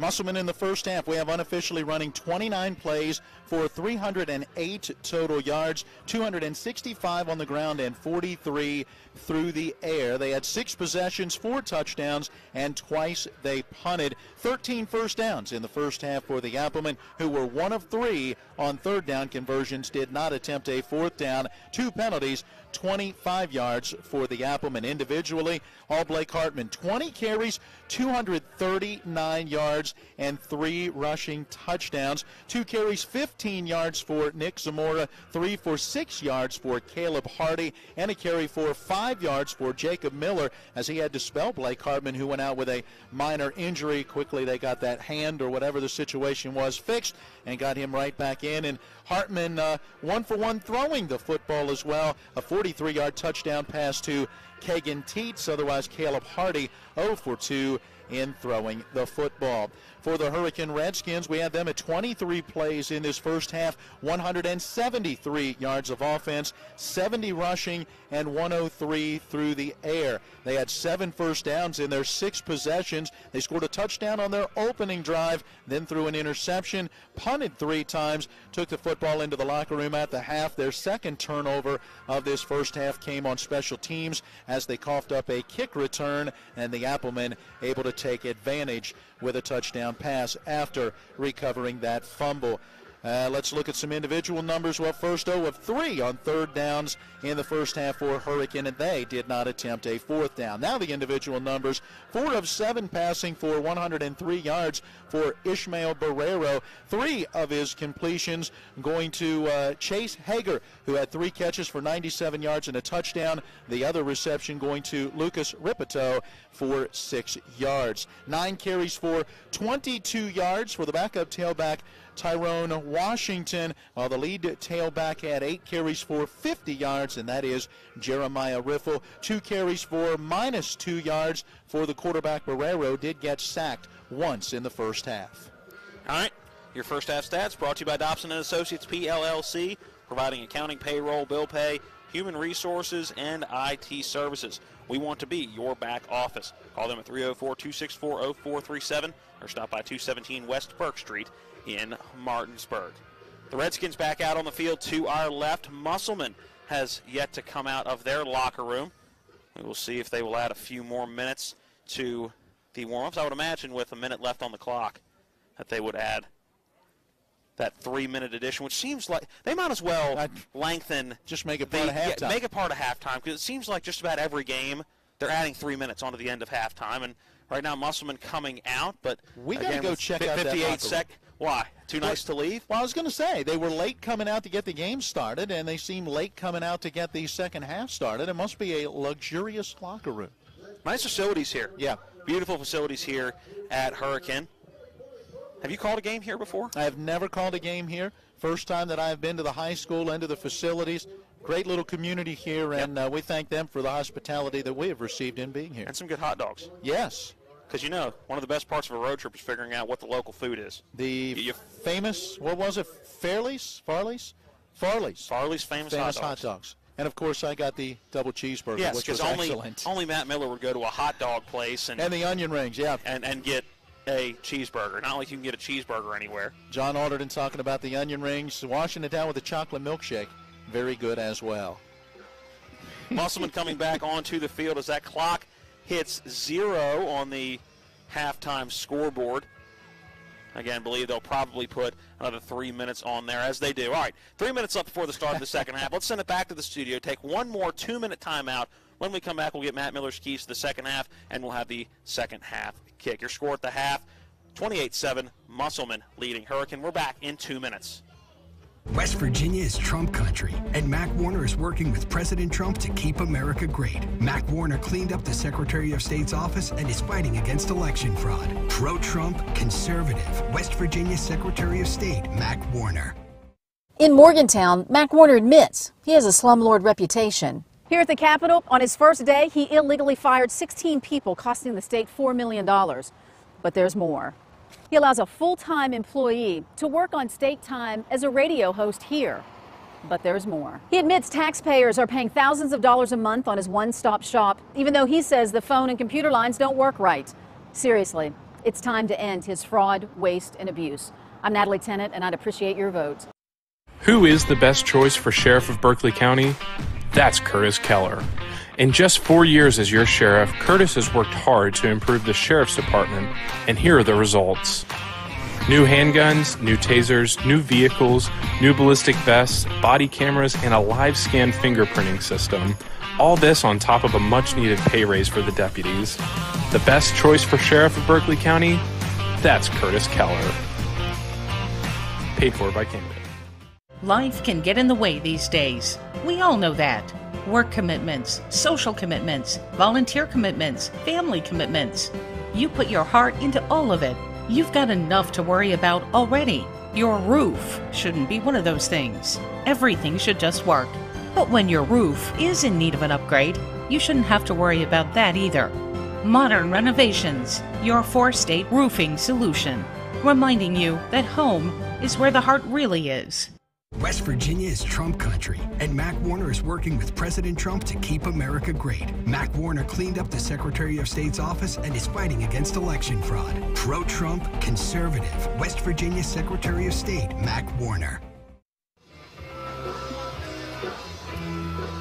Welcome back into Redskins Stadium. About 40 seconds left before Musselman will get the football to start the second half. Our halftime show is a service of Mac Warner, re-elect Mac Warner as Secretary of State in the November 3rd general election. And modern renovations need a roof. Buy now, pay later. Matt, quickly, before we get this kickoff in, keys to the second half for both of these teams. I think for Musselman it's clear. Hey, keep doing what you're doing. You got a 3-touchdown lead. Yeah, there it is. And especially on that defensive side of the football, they've done a really nice job of slowing down Hurricane after that first scoring drive. Meanwhile, for Hurricane, you got to find a way to, again, slow down Blake Hartman. I'm not sure you stop him, but you can't allow him to have another 239-yard half of football. You've got to find a way to slow him down and then make other guys beat you. You can't come back down 28-7 if you allow him to continue to run through you and ultimately find the end zone.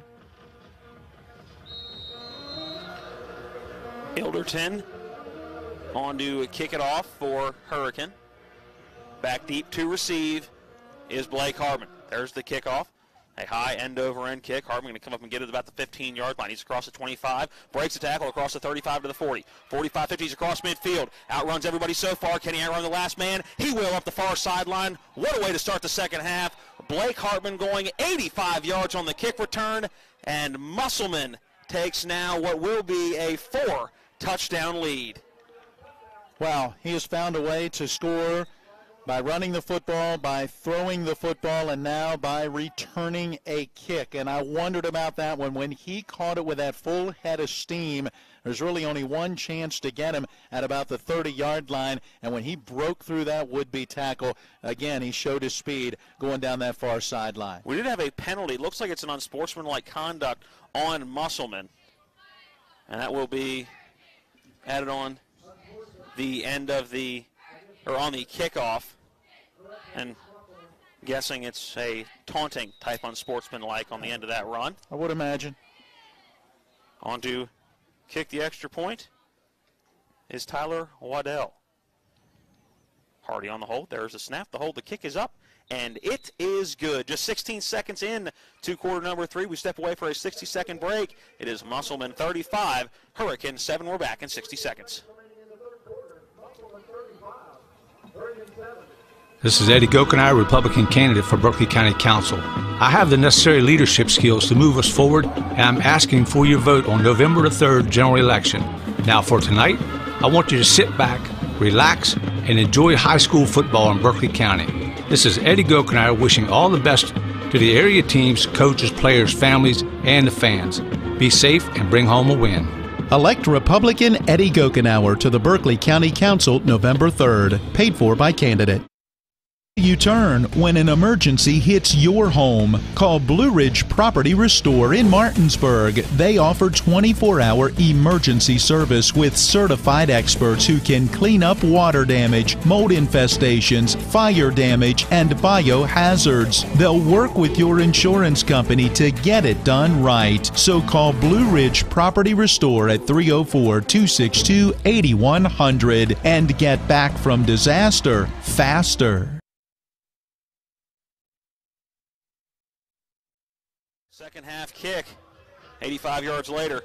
Blake Hartman's in the end zone, an 85-yard kick return for a touchdown. 35-7 is your score as the ensuing kickoff underway. That scoring play summary brought to you by Personal Reflection Day Spa.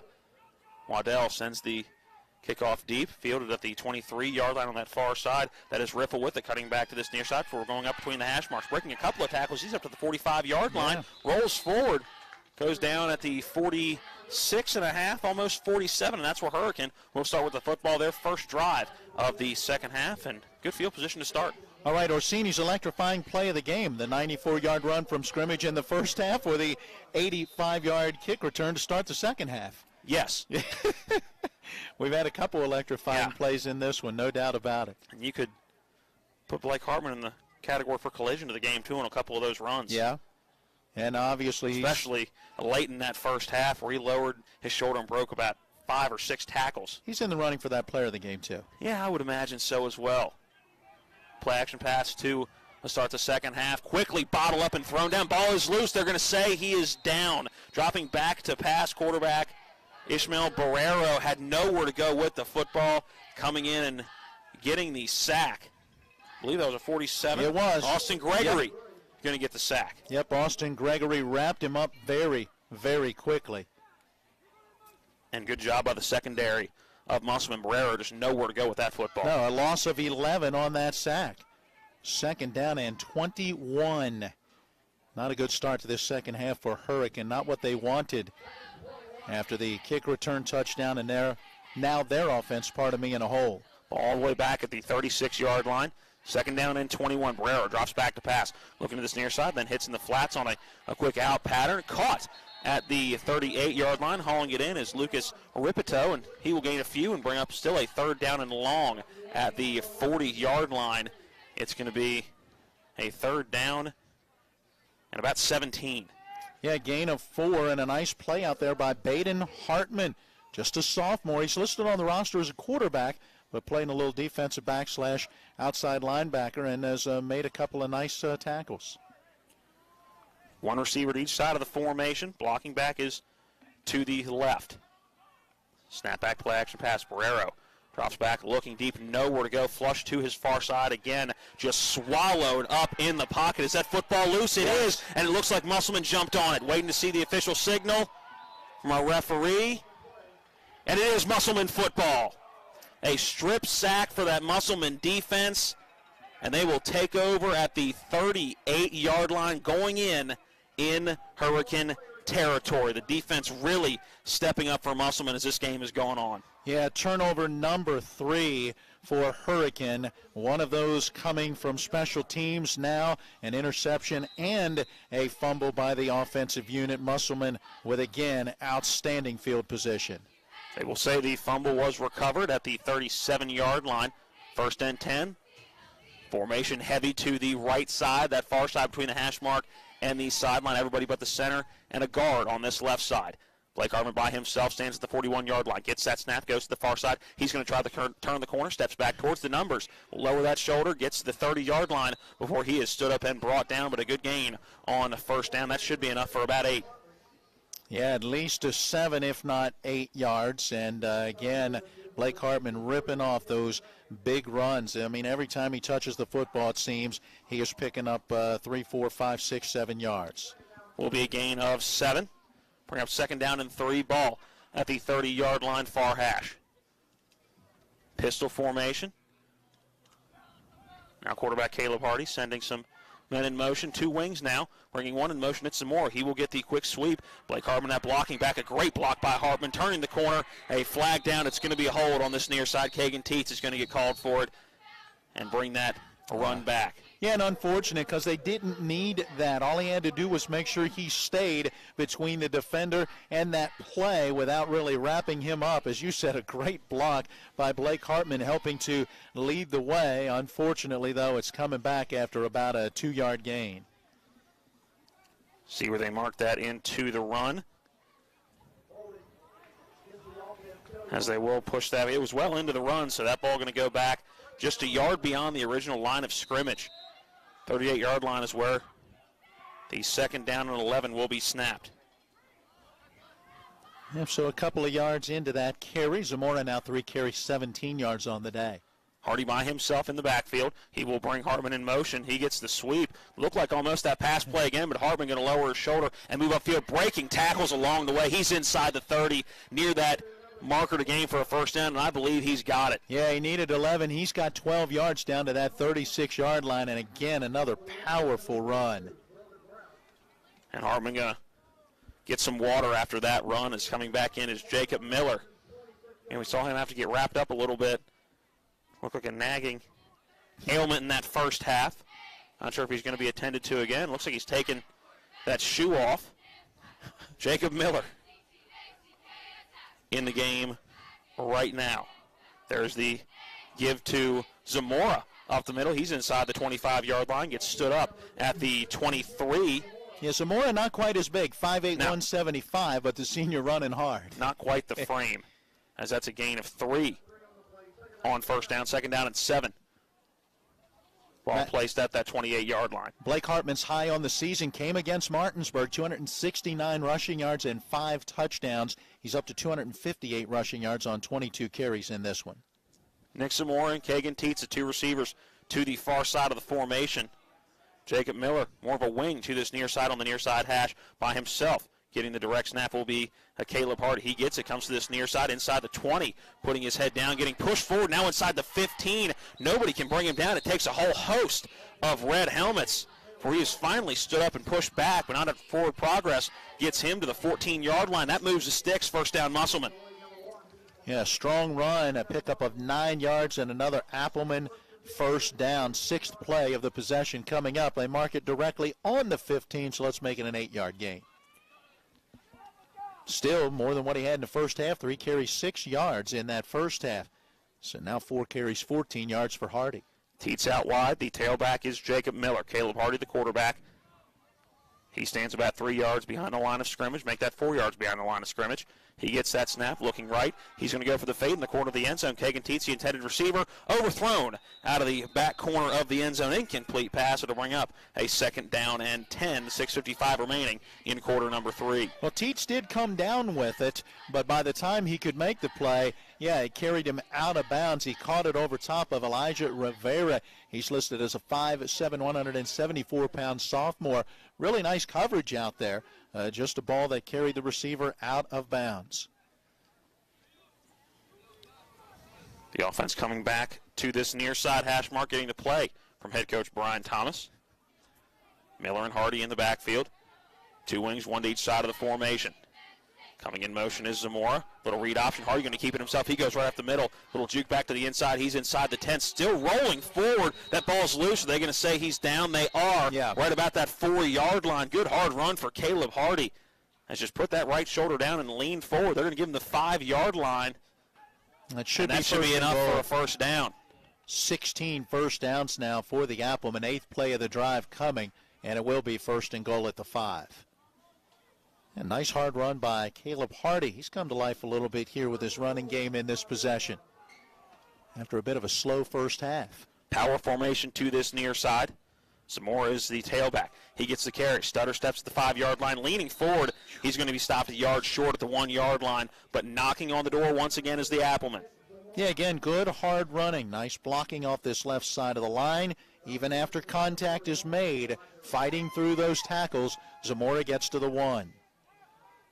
Again, they're going to overload this left side. 2 blockers, along with a tight end to this near side, Kagan Teats. That only receiver to the far side. Looks like Teats may have jumped early. They're not going to call it. Zamora gets the handoff right at the goal line. Once again, stopped just short. Looks like he gained about half of a yard. And once again, no, they're not going to say anything. Still down at that 1-yard line. 3rd down and goal from the 1. 10th play of this possession coming up. 1 of 3 in the first half on 3rd down where the Musselman Appleman 3rd down and goal to go here. Looking over at that sideline. Yeah, because you'd expect to see a number 6 in the ball game right now. Still looking. I'm not even seeing him on that sideline. Brian Thomas yelling, screaming out instructions. He wants to change the formation. Yep. Miller goes from to the left of Caleb Hardy to right behind him. Coming in motion is Zamora. It's the give right at the middle to Miller, and he gets in the end zone. It's a Musselman touchdown. Jacob Miller from 1 yard out, kept the feet running, and a little spin move gets him into the end zone. It's 41-7 Musselman, and they could take a 35-point lead with the extra point. 5:06 remaining in quarter number 3. That's nice. Jacob Miller getting his first rushing touchdown of the season. Came in with 6 carries for 35 yards, and now in this game has 2 carries for 6 yards, and that a 1-yard touchdown run. Waddell on for the extra point. Caleb Hardy set to hold.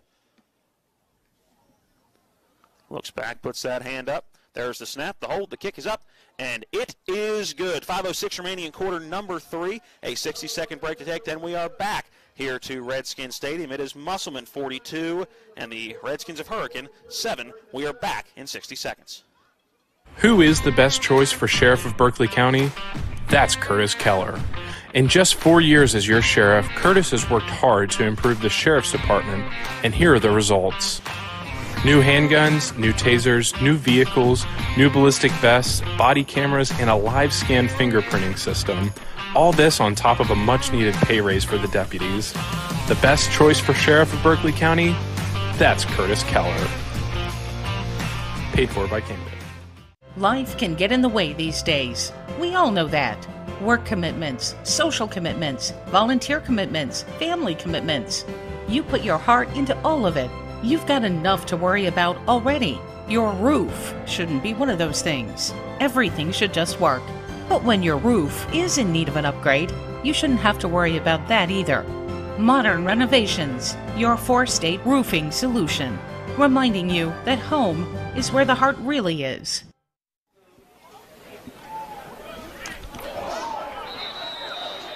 Welcome back into Redskins Stadium. The ensuing kickoff going out of the back of the end zone. One of our officials backpedaling and hit the deck. That 2-yard line awful thick down at that end of the field. 42-7. The visiting Musselman Applemen have the lead over the Hurricane Redskins. Matt, let's take a look at that scoring drive brought to you by Personal Reflection Day Spa. Set up an appointment by calling 304-821-1333. After the fumble recovery, 10 plays, 37 yards, 4 minutes and 47 seconds. A 1-yard touchdown for Jacob Miller, his first of the season, and that now makes the Musselman Applemen 2 of 4 on third down conversions. That was a 3rd and goal when he scored. This third quarter brought to you by Democrat John Perdue, running for re-election as state treasurer. Hurricane back on the field, man in motion to give his Tyrone Washington. He gets up to the line of scrimmage, a little spin move, and is going to get a good chunk of yards on that play. 5 yards on what looked like it was going to be a stop for nothing. Good play by Tyrone Washington. We'll bring up a 2nd down and 5. Yeah, that time pretty. 2nd down and 4. They're going to give him 6. Yeah, pretty decent penetration by that Musselman front. And they made some contact, but a great job by the young man to spin around, fight through it, and Washington picks up a solid 6 yards. One receiver to each side of the formation and a slot on this near side. Blocking back to that far side. Play will get snapped from this near side hash. Quarterback Ishmael Barrero looking to the home sideline here, changing that play. There's the give. It's going to be to Washington. He tries to bounce it to the outside. Nowhere to go, and he will be stopped almost at the original line of scrimmage. That's going to be a loss of at least 5. Great pursuit by that Musselman defense. Yeah, Baden Hartman again. We've called his name several times. Really a nice play as he was able to track him down, and it's a loss back to that 21. 3rd down and 9 coming up for the Redskins. Under 4 to play in what has been a very quick-moving third quarter. As it would stand right now, that fourth quarter clock would be running, with Musselman having that 35-point lead. 4:45. Again, we'll give you that color code update as we know it here in the broadcast. Don't act like you're not thinking about it as well. 2 receivers to this near side. A whistle blows, and believe we're going to get a timeout. Let's take the 60-second break as well. Back with 3:30 to play in quarter number 3. It's Musselman 42, Hurricane 7. We're back in 60 seconds. Our dad taught us a lot about the law, but he taught us even more about life and people. He taught us to treat clients like family. At the Skinner Law Firm, the firm our father started here in the Eastern Panhandle, we still believe that. We also believe that everyone has the right to be protected from those who don't play by the rules. We believe it's about helping people. Call us at the Skinner Law Firm, where we treat you like family.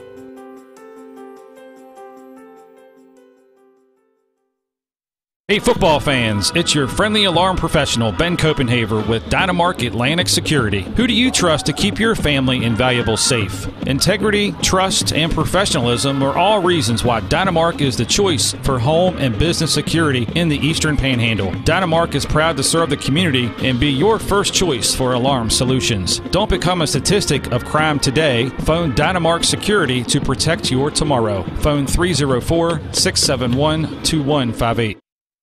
9. Hurricane football, play action pass. Barrero rolling to this near side, dumps it off, caught at the 20-yard line, making the catch. Brogan Brown, but not going to be nearly enough as he'll get back to the line of scrimmage. 4th down and 9 coming up. Jacob Miller, nice job defensively. Scores a touchdown last time they had it offensively. This time closed quickly and was able to make that tackle before Brown was able to turn upfield. Ripido on to punt it away for the Redskins. As you start to see a little bit of frustration on that Hurricane sideline. Under 3 to play in quarter number 3. Back deep to return. That is a number 6. Blake Hartman back in the game. He stands at the 40-yard line. That punt going to bounce at the 46-yard line and take a Hurricane roll, as every punt has so far today. And it will be touchdown at the 41-yard line on the far hash. That is where Musselman will start this offensive possession. 38 yards and no return. That last time out was brought to you by Eddie Gokenauer for Berkeley County Council, your Republican candidate for the council. Hurricane definitely has to make a defensive stop here, down 42-7, just 2:39 left in the third. Cannot afford to fall any further behind. Need to find a way to slow down Musselman after a 10-play scoring drive the first time they had it in this second half. Number 6 back in the ballgame, Blake Harbin, after missing a couple handfuls of plays at the end of that last drive. He's by himself in the backfield right now, gets the direct snap, looking for a quick pass, nowhere to go with it. Going to try to make something on his own. Puts that head down, gets across the 45-yard line up to the 49-yard line before he is pushed out of bounds. And that'll be a gain of about 8 on first down when there was really nothing going there and decided to make a play on his own. Matt, did it look to you like he may have been thinking throw, at least the motion, the way that he kind of came out of that? Took the snap, turned left, and reared the football back, and apparently didn't like what he saw. Smart play by the senior. Second down and 2 upcoming, 49-yard line, Musselman. Barely in their own territory, Caleb Hardy now stands by himself in the backfield. He gets the direct snap. He's going to take it himself, trying to bounce it to the outside, and he is brought down in the backfield. That'll be a loss of 1. Good job rushing in there. I believe that was a number 1. It was. And it was Heath Montgomery making the tackle on the speedy Hardy. Now Hardy's had some success, especially on that last possession. Now at 6 carries, 23 yards after a loss of 1, 3rd and 3 facing the Applemen. They're 2 of 4 on third down conversions. Ball will be snapped from this near side hash to the 48-yard line. Hardy by himself gets the snap. A quick throw out to the outside as Kagan Teets catching that football, and he'll get back to the line of scrimmage as quickly wrapped up on that far side. And again, I think that was Montgomery, and it was. Heath Montgomery all over the football field right now. I thought that was a 2-1 out there. There was a 1 there. It could have been Rippertoe as well. Rippertoe out there as well. But either way, it's going to be right back at the line of scrimmage. And now what do you do if you're Musselman? Looks like they'll line up to go for it. I will say he lost a yard on that play, so make it a 4th down and 4. Direct snap goes to Blake Harbin. Little stutter steps, put that shoulder down, and he will be stopped a yard short. Good defensive stand, Matt. You called for it. Hurricane needed 1, and they got it on 4th down. Musselman needed 4. Harbin only got 3, turnover on downs, and Hurricane will take over at midfield. 53 seconds remaining in quarter number 3. Yeah, nice stop, and now let's see if that can give this offense a little bit of momentum. Certainly gives them great field position as they'll take over right at the midfield stripe. Hurricane offense getting some instruction on the sideline before coming out and getting into formation. Ball will be snapped from that far side hash mark. Third possession of this second half for Hurricane. Our first 2 have been 3 plays and out. Have to find a way to sustain something here. Really got to find a way to get into the end zone. That's 7 points for Hurricane coming on their first offensive drive of the game. Play action pass for Barrero. He's going to dump it off on a slant, about 4 yards gained on that play. Catch made by Chase Hager. Brings up a 2nd down and 6. And again, Jacob Miller in there defensively, roaming around in the middle of the field, and the junior comes up to make the hit and the stop after a 4-yard gain. So it will bring up a 2nd down and 6 yards to go now for a Hurricane first. 23 seconds left on the third quarter game clock and just 15 seconds on the play clock. So they will have to snap this football and run a play. Let's see what they do. On 2nd and 6 from the 46, man in motion to the far side. A little bit of a low snap, handoff going to Washington. Sheds the first tackler, but cannot get by the rest. Austin Gregory was the first to meet him. Then came Reinhardt and Gray, and they make the stop at the 47 for a loss of 1. And that'll be the end of the third quarter. Thanks for covering right there, Matt. Had to check on a piece of equipment to make sure the signal was going back. We're through 3 quarters of action, and right now it is all Musselman, 42-7. A 60-second break back at the studio, then we're back for the 4th and final quarter of this one from Redskins Stadium. We're back in 60 seconds. This is West Virginia High School football on Talk Radio WRNR and TV 10.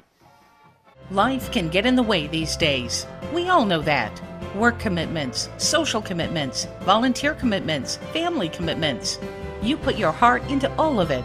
You've got enough to worry about already. Your roof shouldn't be one of those things. Everything should just work. But when your roof is in need of an upgrade, you shouldn't have to worry about that either. Modern Renovations, your four-state roofing solution, reminding you that home is where the heart really is. W. Harley Miller Systems understands the need and desire for reliable and affordable smart home solutions. Secure your home with a security system and keep a close eye on your family. Automate your home with a Control4 system and have smart technology work as one. Set daily schedules to control your thermostats.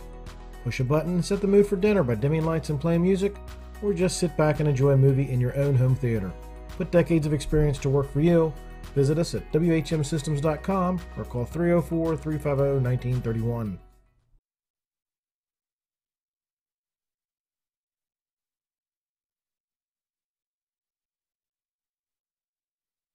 Makes it a 3rd and 2. A corner offsides on this near side. 5 penalties, 55 yards in the ball game now for Musselman. Barrera by himself in the backfield right now. Now we'll bring a man in motion to his riffle. Play action pass looking deep. He'll try to fire deep. Has a man open again and overthrows the intended target. It was Chase Hager again.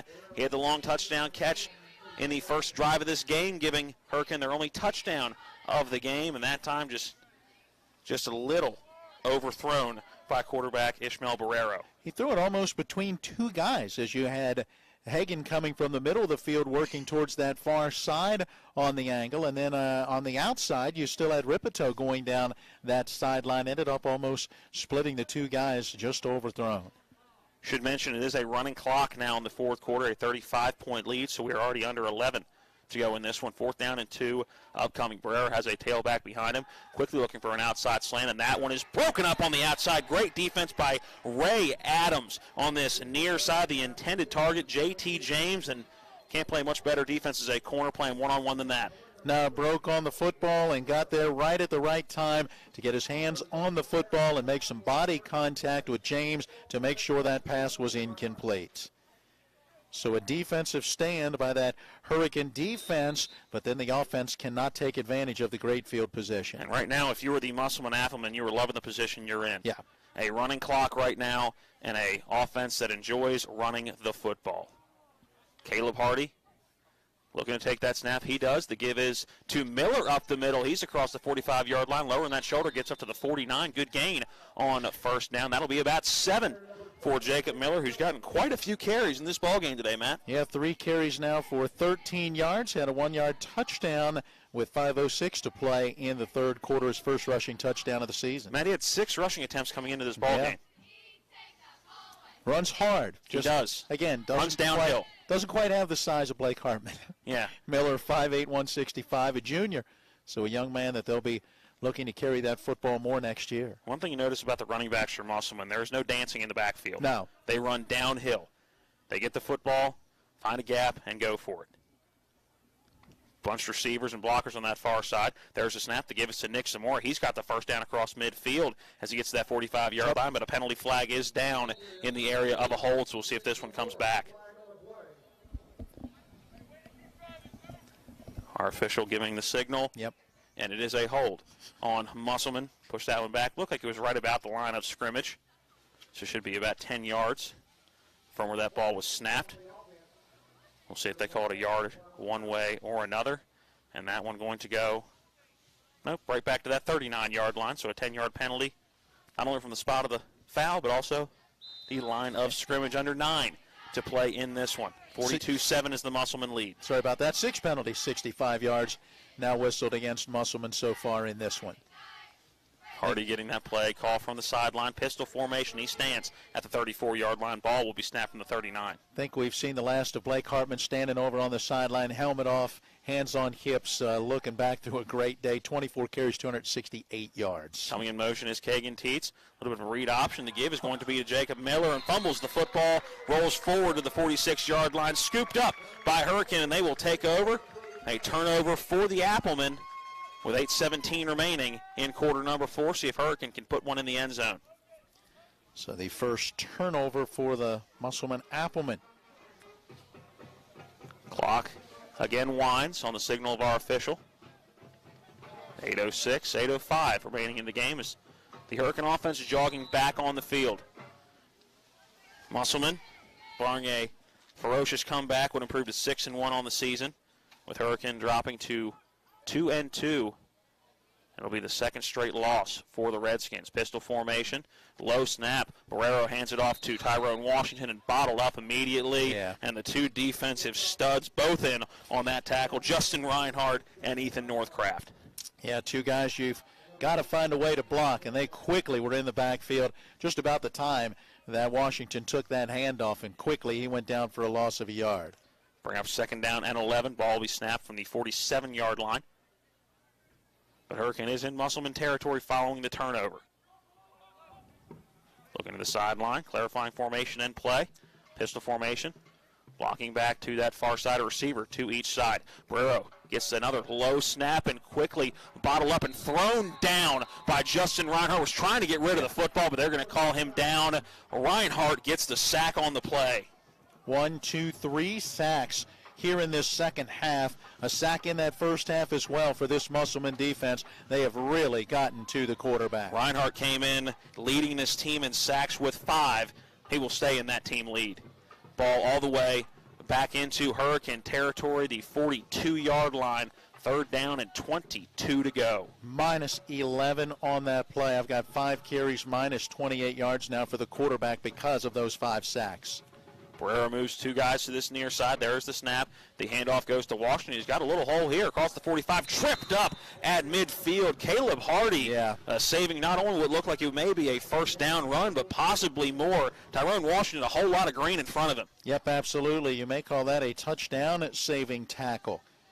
Hardy came in, got him down by the ankles, able to trip him up.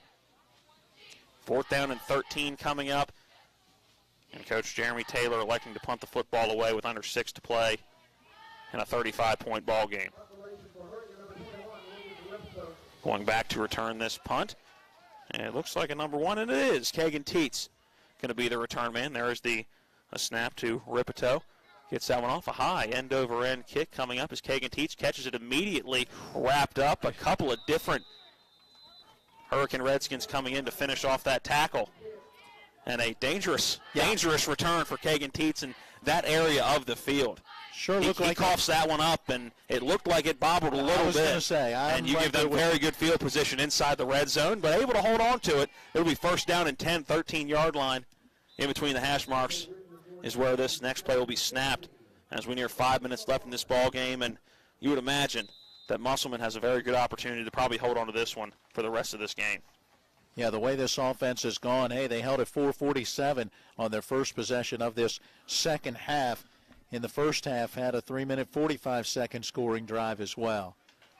Believe a new quarterback in, trying to see that front number. Don't believe that is a 14. No, it is an 11. There's a handoff. That is to Miller. Cuts back to this near side. He's got a lot of green in front of him. He's across the 30, 35, 40. 45 across midfield. Inside the 40, the 30, 25, 20, 15, 10, 5. Jacob Miller going all the way for a touchdown. The ball snapped at the 13-yard line. Make that a 87-yard touchdown run for Jacob Miller, and what a day for number 7.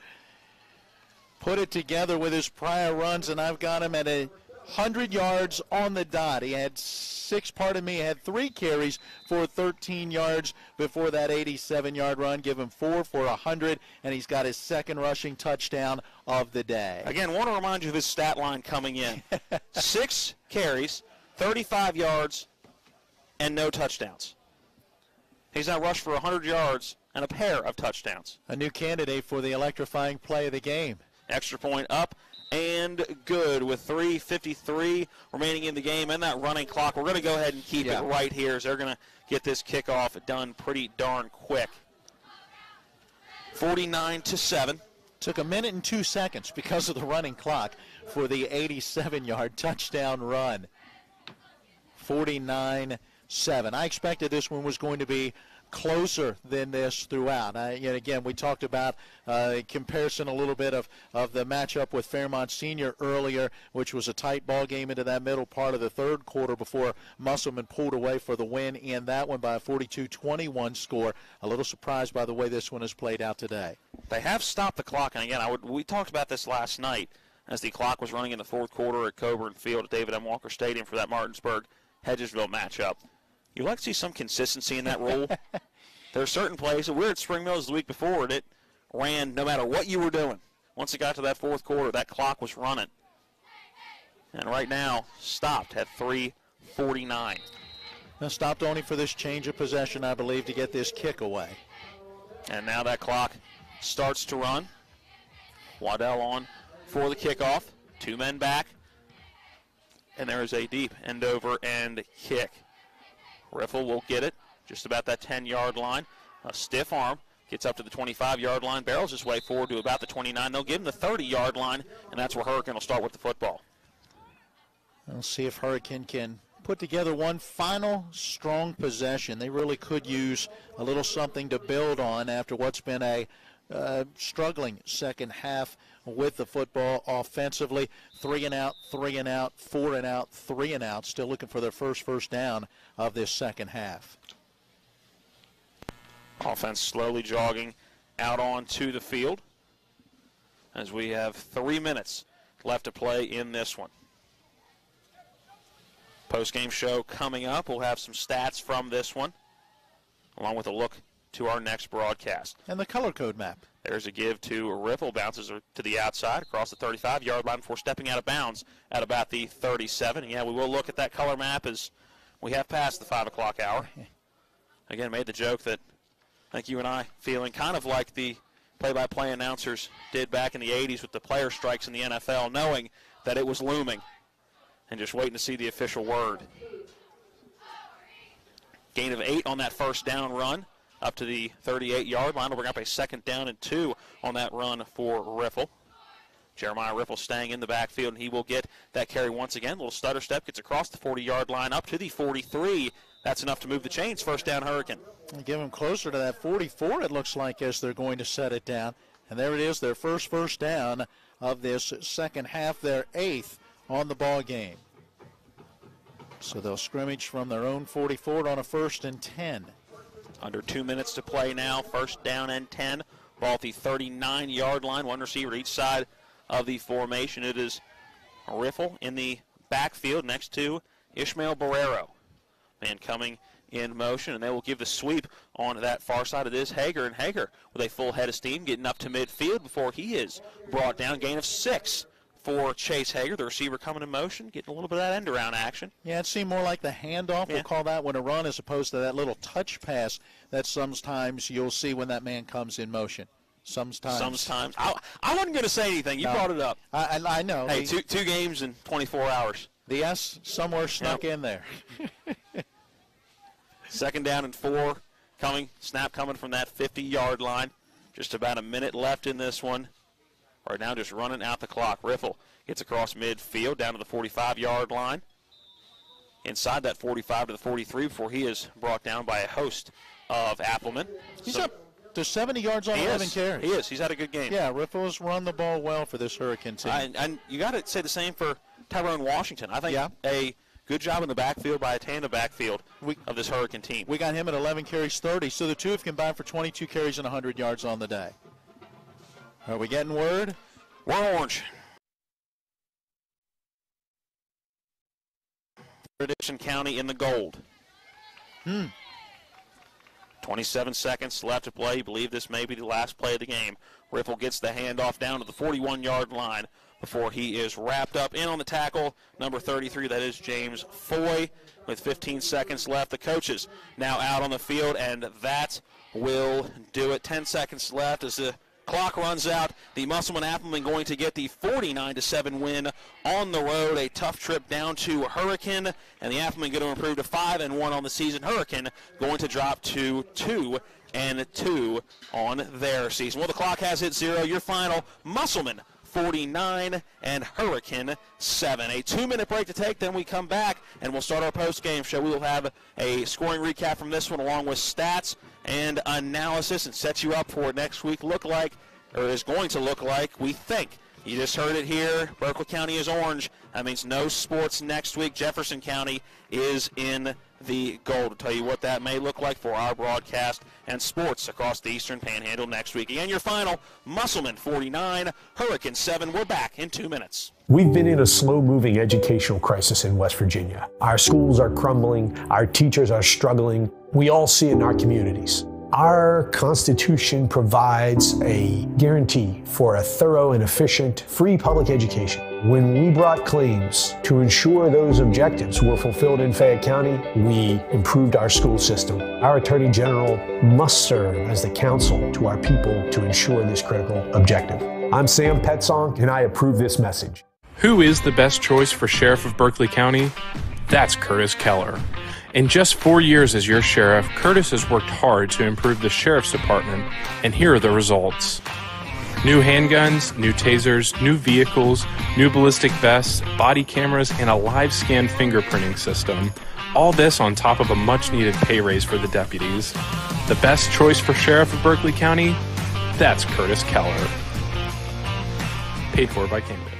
This November, be a part of change and help elect Tony Petrucci to the Berkeley County Council. With my experience and a conservative background, I feel I can serve the people well. I have maintained a very conservative and practical approach to handle the county. To put it plainly, I want the county to be prosperous and its citizens healthy and safe. Tony's first term was described as leaving behind a reputation of fairness and fiscal responsibility. And when you vote Petrucci, you're voting for fiscal responsibility, health and safety, citizen involvement, and economic growth. This November, vote Tony Petrucci. Paid for by candidate. Hey football fans, it's your friendly alarm professional, Ben Copenhaver with Dynamark Atlantic Security. Who do you trust to keep your family and valuables safe? Integrity, trust, and professionalism are all reasons why Dynamark is the choice for home and business security in the Eastern Panhandle. Dynamark is proud to serve the community and be your first choice for alarm solutions. Don't become a statistic of crime today. Phone Dynamark Security to protect your tomorrow. Phone 304-671-2158.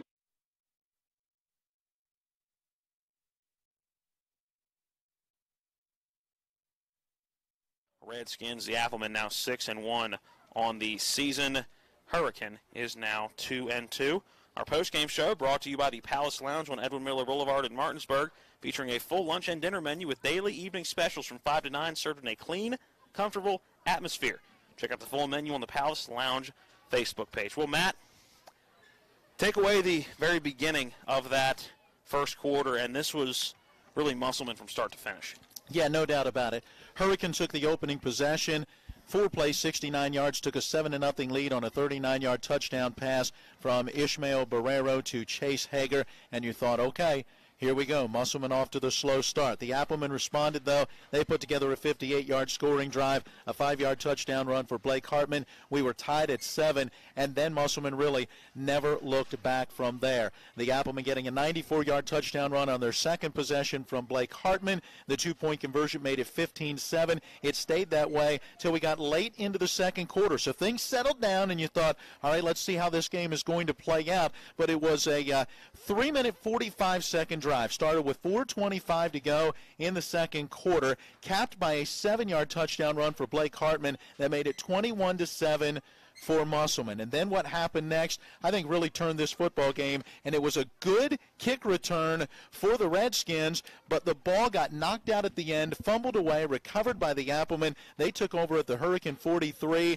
and on a handoff to Blake Hartman, Hartman then threw downfield to Kagan Teets. Teets caught it wide open, went in for the score, and that put Musselman out in front 28-7 at the half. And if that wasn't bad enough, they would get the opening possession of the second half, and it was an 85-yard kick return that Blake Hartman found the end zone again, put the Applemen out in front 35-7. It was a 1-yard touchdown run for Jacob Miller at 5:06 to play in the third that made it 42-7. And then with a running clock in the fourth quarter, an 87-yard touchdown run for Jacob Miller made it 49-7, and that would be your final.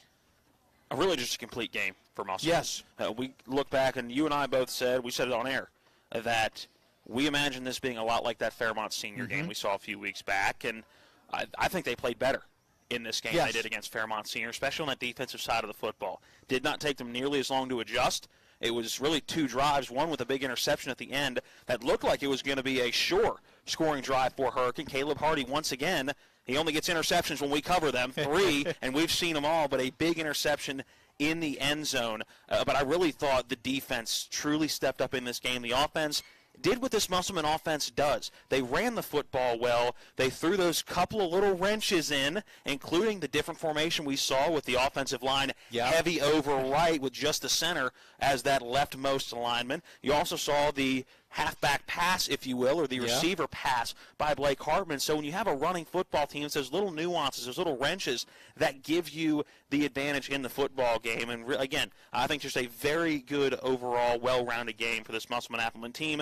6-1, and they deserve to be 6-1. A very good football team. Yeah, and remember, 6 of 7 games have been on the road, and it hasn't. Some teams play better on.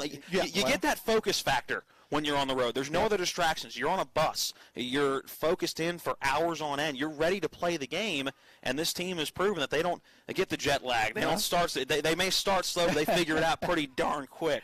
Doesn't matter how you start. Always, it's how you finish. All right, the post-game show, service of the Palace Lounge. Another 2-minute break to take. When we come back, we'll take a look at some of the post-game stats in this one. Still have some awards to give out and a look ahead to the color map and next week in high school football, all coming up next in the post-game show. But first, a 2-minute timeout reminding you your final here from Redskin Stadium, Musselman 49 and Hurricane 7. We're back in 2 minutes. West Virginia is Trump country, and Mac Warner is working with President Trump to keep America great. Mac Warner cleaned up the Secretary of State's office and is fighting against election fraud. Pro-Trump, conservative, West Virginia Secretary of State Mac Warner. The Palace Lounge in Martinsburg offers hand-cut, locally sourced steaks, fresh seafood, and sandwiches with great daily specials like 75-cent wings all day Monday, prime rib on Tuesday, New York strip on Wednesday, and chef specials every Friday and Saturday. Ask for the lunch punch card and have lunch on the Palace Lounge on Edwin Miller Boulevard. And don't forget the Big Apple Lounge on Sater Drive in Inwood.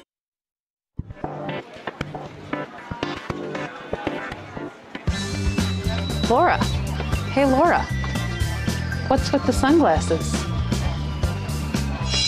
Ouch!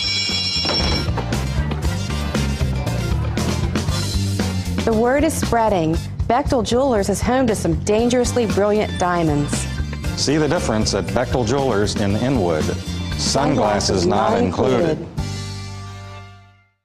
When it comes to breast cancer, early detection is the key to saving lives. The first 4 Saturdays in October, WVU Medicine is offering 3D mammogram screening clinics to women 40 and older at our women's imaging centers in Ranson and Spring Mills for just $60. This discounted fee is designed to help patients who haven't met their deductible, whose insurance doesn't include a mammogram with an annual exam, or for those with no insurance. Schedule your 3D mammogram with WVU Medicine today by calling 1-888-802-2734, option 2.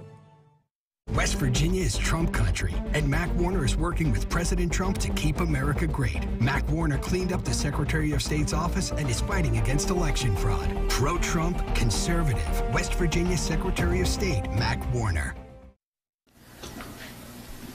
Welcome back into the Palace Lounge post-game show. Musselman getting the win over Hurricane 49-7. It's time for post-game stats, brought to you by Dynamark Atlantic Security. Hey, don't be a statistic. Protect your family, home, and business with your local alarm professionals at Dynamark Atlantic Security. They have the solution to meet your needs and local monitoring, too. Learn more by calling our buddy Ben Copenhaver at 304-671-2158. Matt, first the Appleman.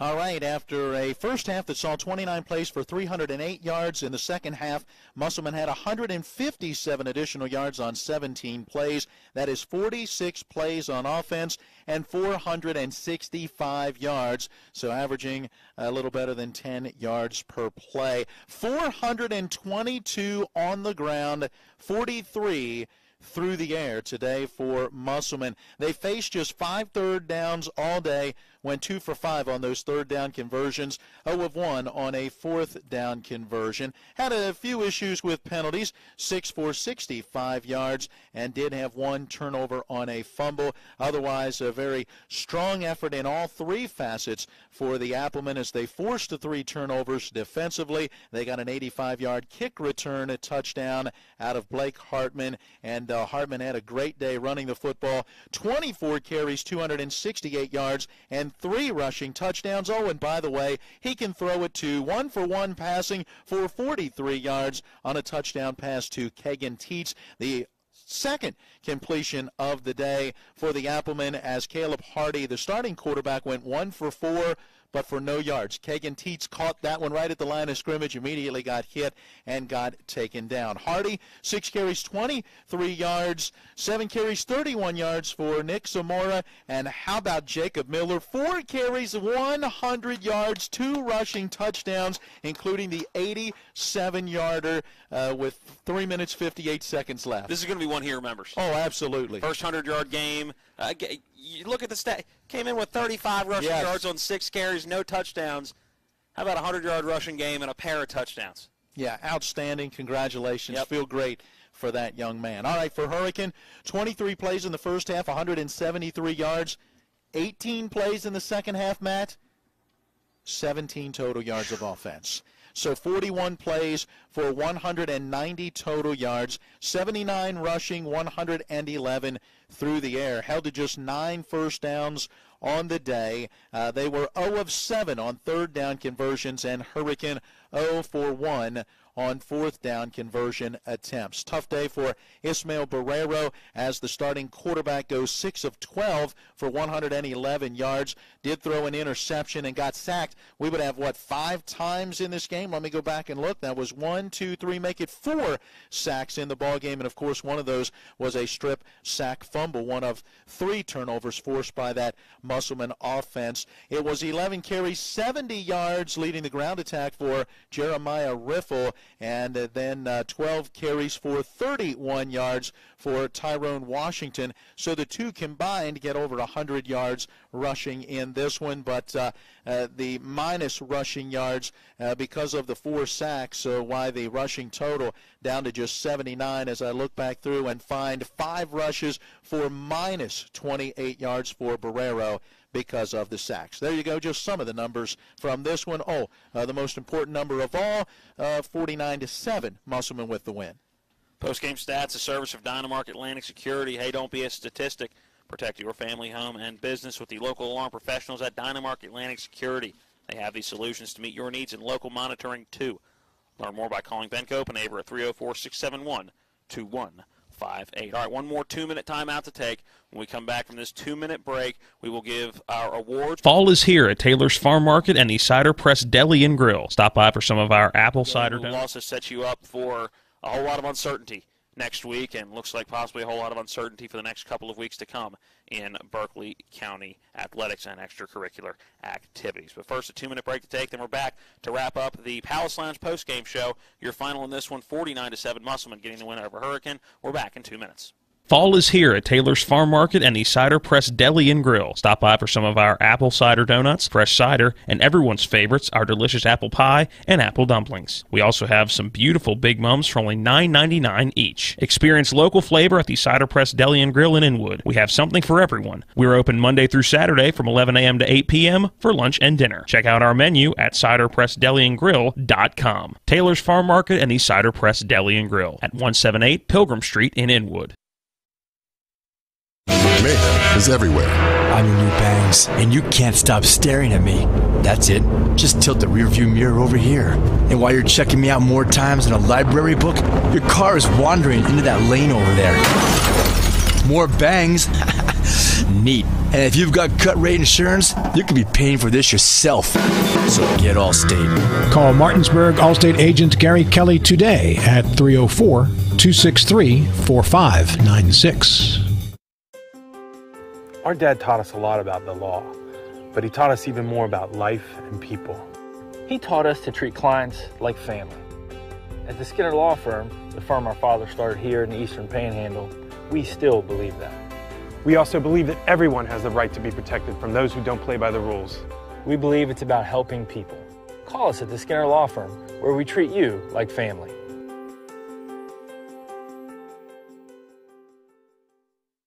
Pete Dougherty will put Berkeley and Jefferson County first in the state Senate. Dougherty has spent 4 decades fighting for our children, seniors, and veterans while keeping the Eastern Panhandle safe from crime. As your senator, Dougherty will fight back against the Charleston establishment, ensure that police have the funding needed to protect our communities, repair our crumbling infrastructure and high-speed internet, and be a champion for public education. On November 3rd, let's tell Charleston there's a new sheriff in town. Vote Pete Dougherty for state Senate. Welcome back into the Palace Lounge post-game show. It is time to give some awards. Let's start with the collision of the game. And we hate to do this. I think the same player may win all 3 of these awards in my book. I still think that run by Blake Hartman where he broke 5 or 6 tackles, including one where he lowered his shoulder to about knee level and just ran over one of the corners. That has to be the collision of the game. Yeah, I'm right there with you. I was just thinking that exact same thing. I can still picture that run as I look down at the near side hash mark at around the 30-yard line to our right. So, congratulations to Blake Hartman for the collision of the game, sponsored by Cody's Body Shop at 851 Wilson Street in Martinsburg. Family-owned, Cody's offers superior customer service at a great price, performed by experienced, certified technicians. Find them online at Cody's Auto, that's COTYS, auto.com, or phone 304-901-4777. Electrifying play of the game. It's got to be the 94-yard run. That set the tone early. It did. Following an interception like that, right. To just turn the table in one play. 14-point turnaround just like that. Yep. I agree. I think that's got to be it. I think a close honorable mention is the kick return to start the second half. And both of those, Blake Hartman. Yeah.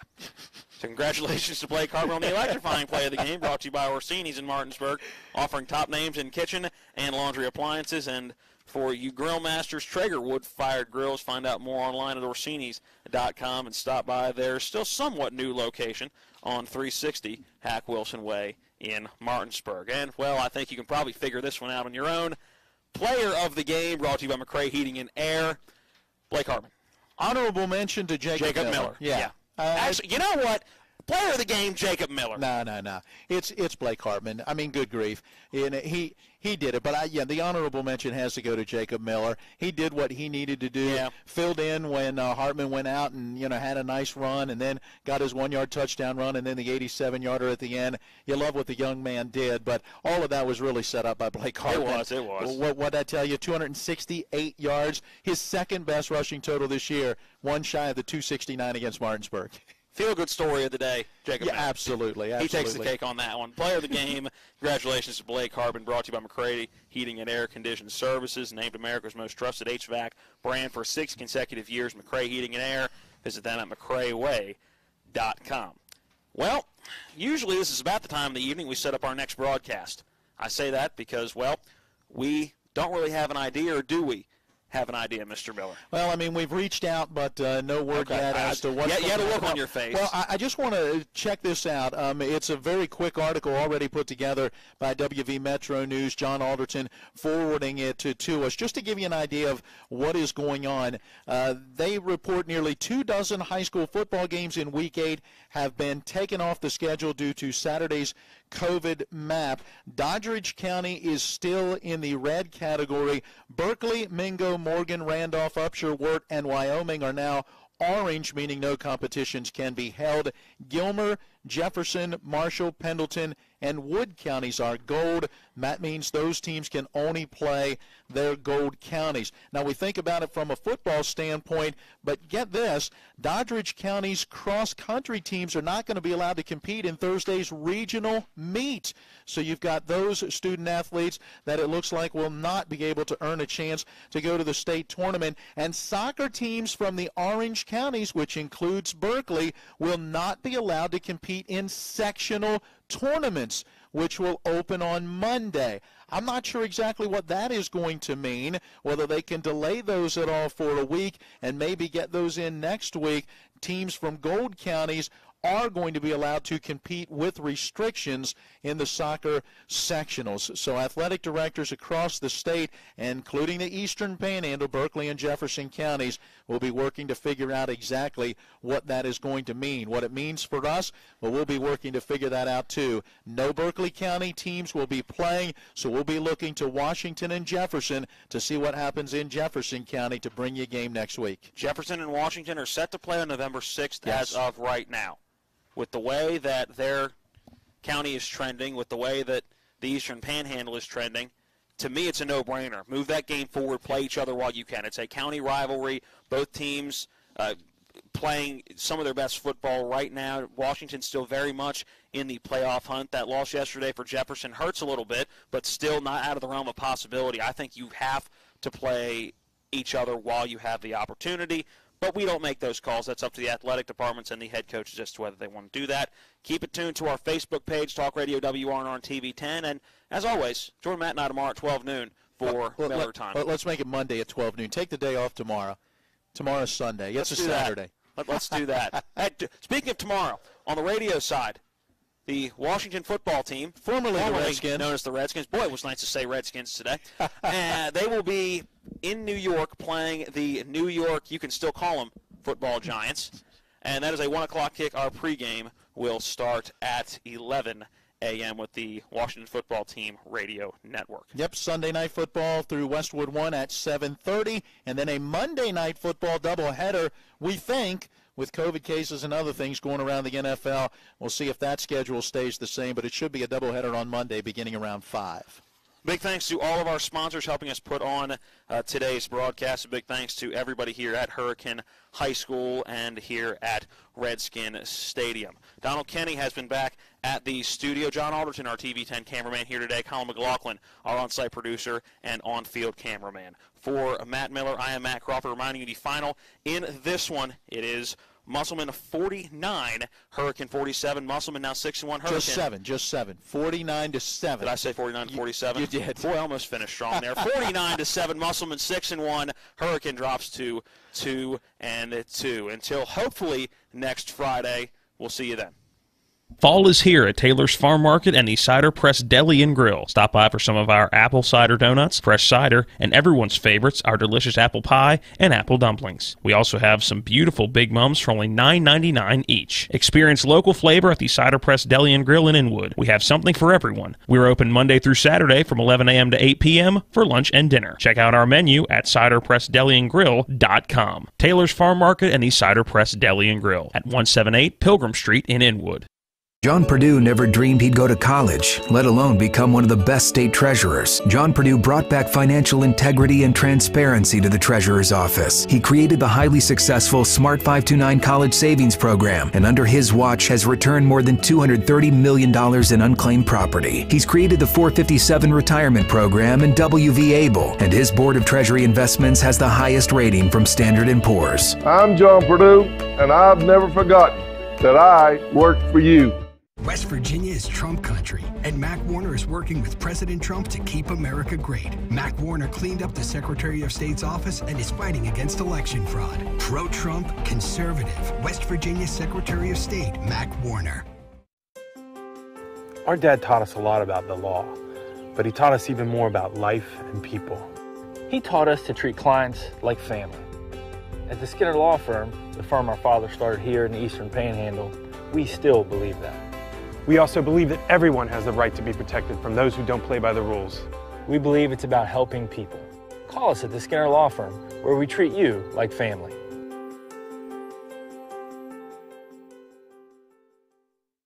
Pete Dougherty will put Berkeley and Jefferson County first in the state Senate. Dougherty has spent 4 decades fighting for our children, seniors, and veterans while keeping the Eastern Panhandle safe from crime. As your senator, Dougherty will fight back against the Charleston establishment, ensure that police have the funding needed to protect our communities, repair our crumbling infrastructure and high-speed internet, and be a champion for public education.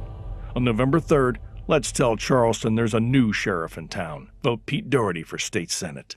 This is Eddie Gokenai, Republican candidate for Berkeley County Council. I have the necessary leadership skills to move us forward, and I'm asking for your vote on November the 3rd general election. Now for tonight, I want you to sit back, relax, and enjoy high school football in Berkeley County. This is Eddie Gokenai wishing all the best to the area teams, coaches, players, families, and the fans. Be safe and bring home a win. Elect Republican Eddie Gokenauer to the Berkeley County Council November 3rd. Paid for by candidate. West Virginia is Trump country, and Mac Warner is working with President Trump to keep America great. Mac Warner cleaned up the Secretary of State's office and is fighting against election fraud. Pro-Trump, conservative, West Virginia Secretary of State Mac Warner. Let's go!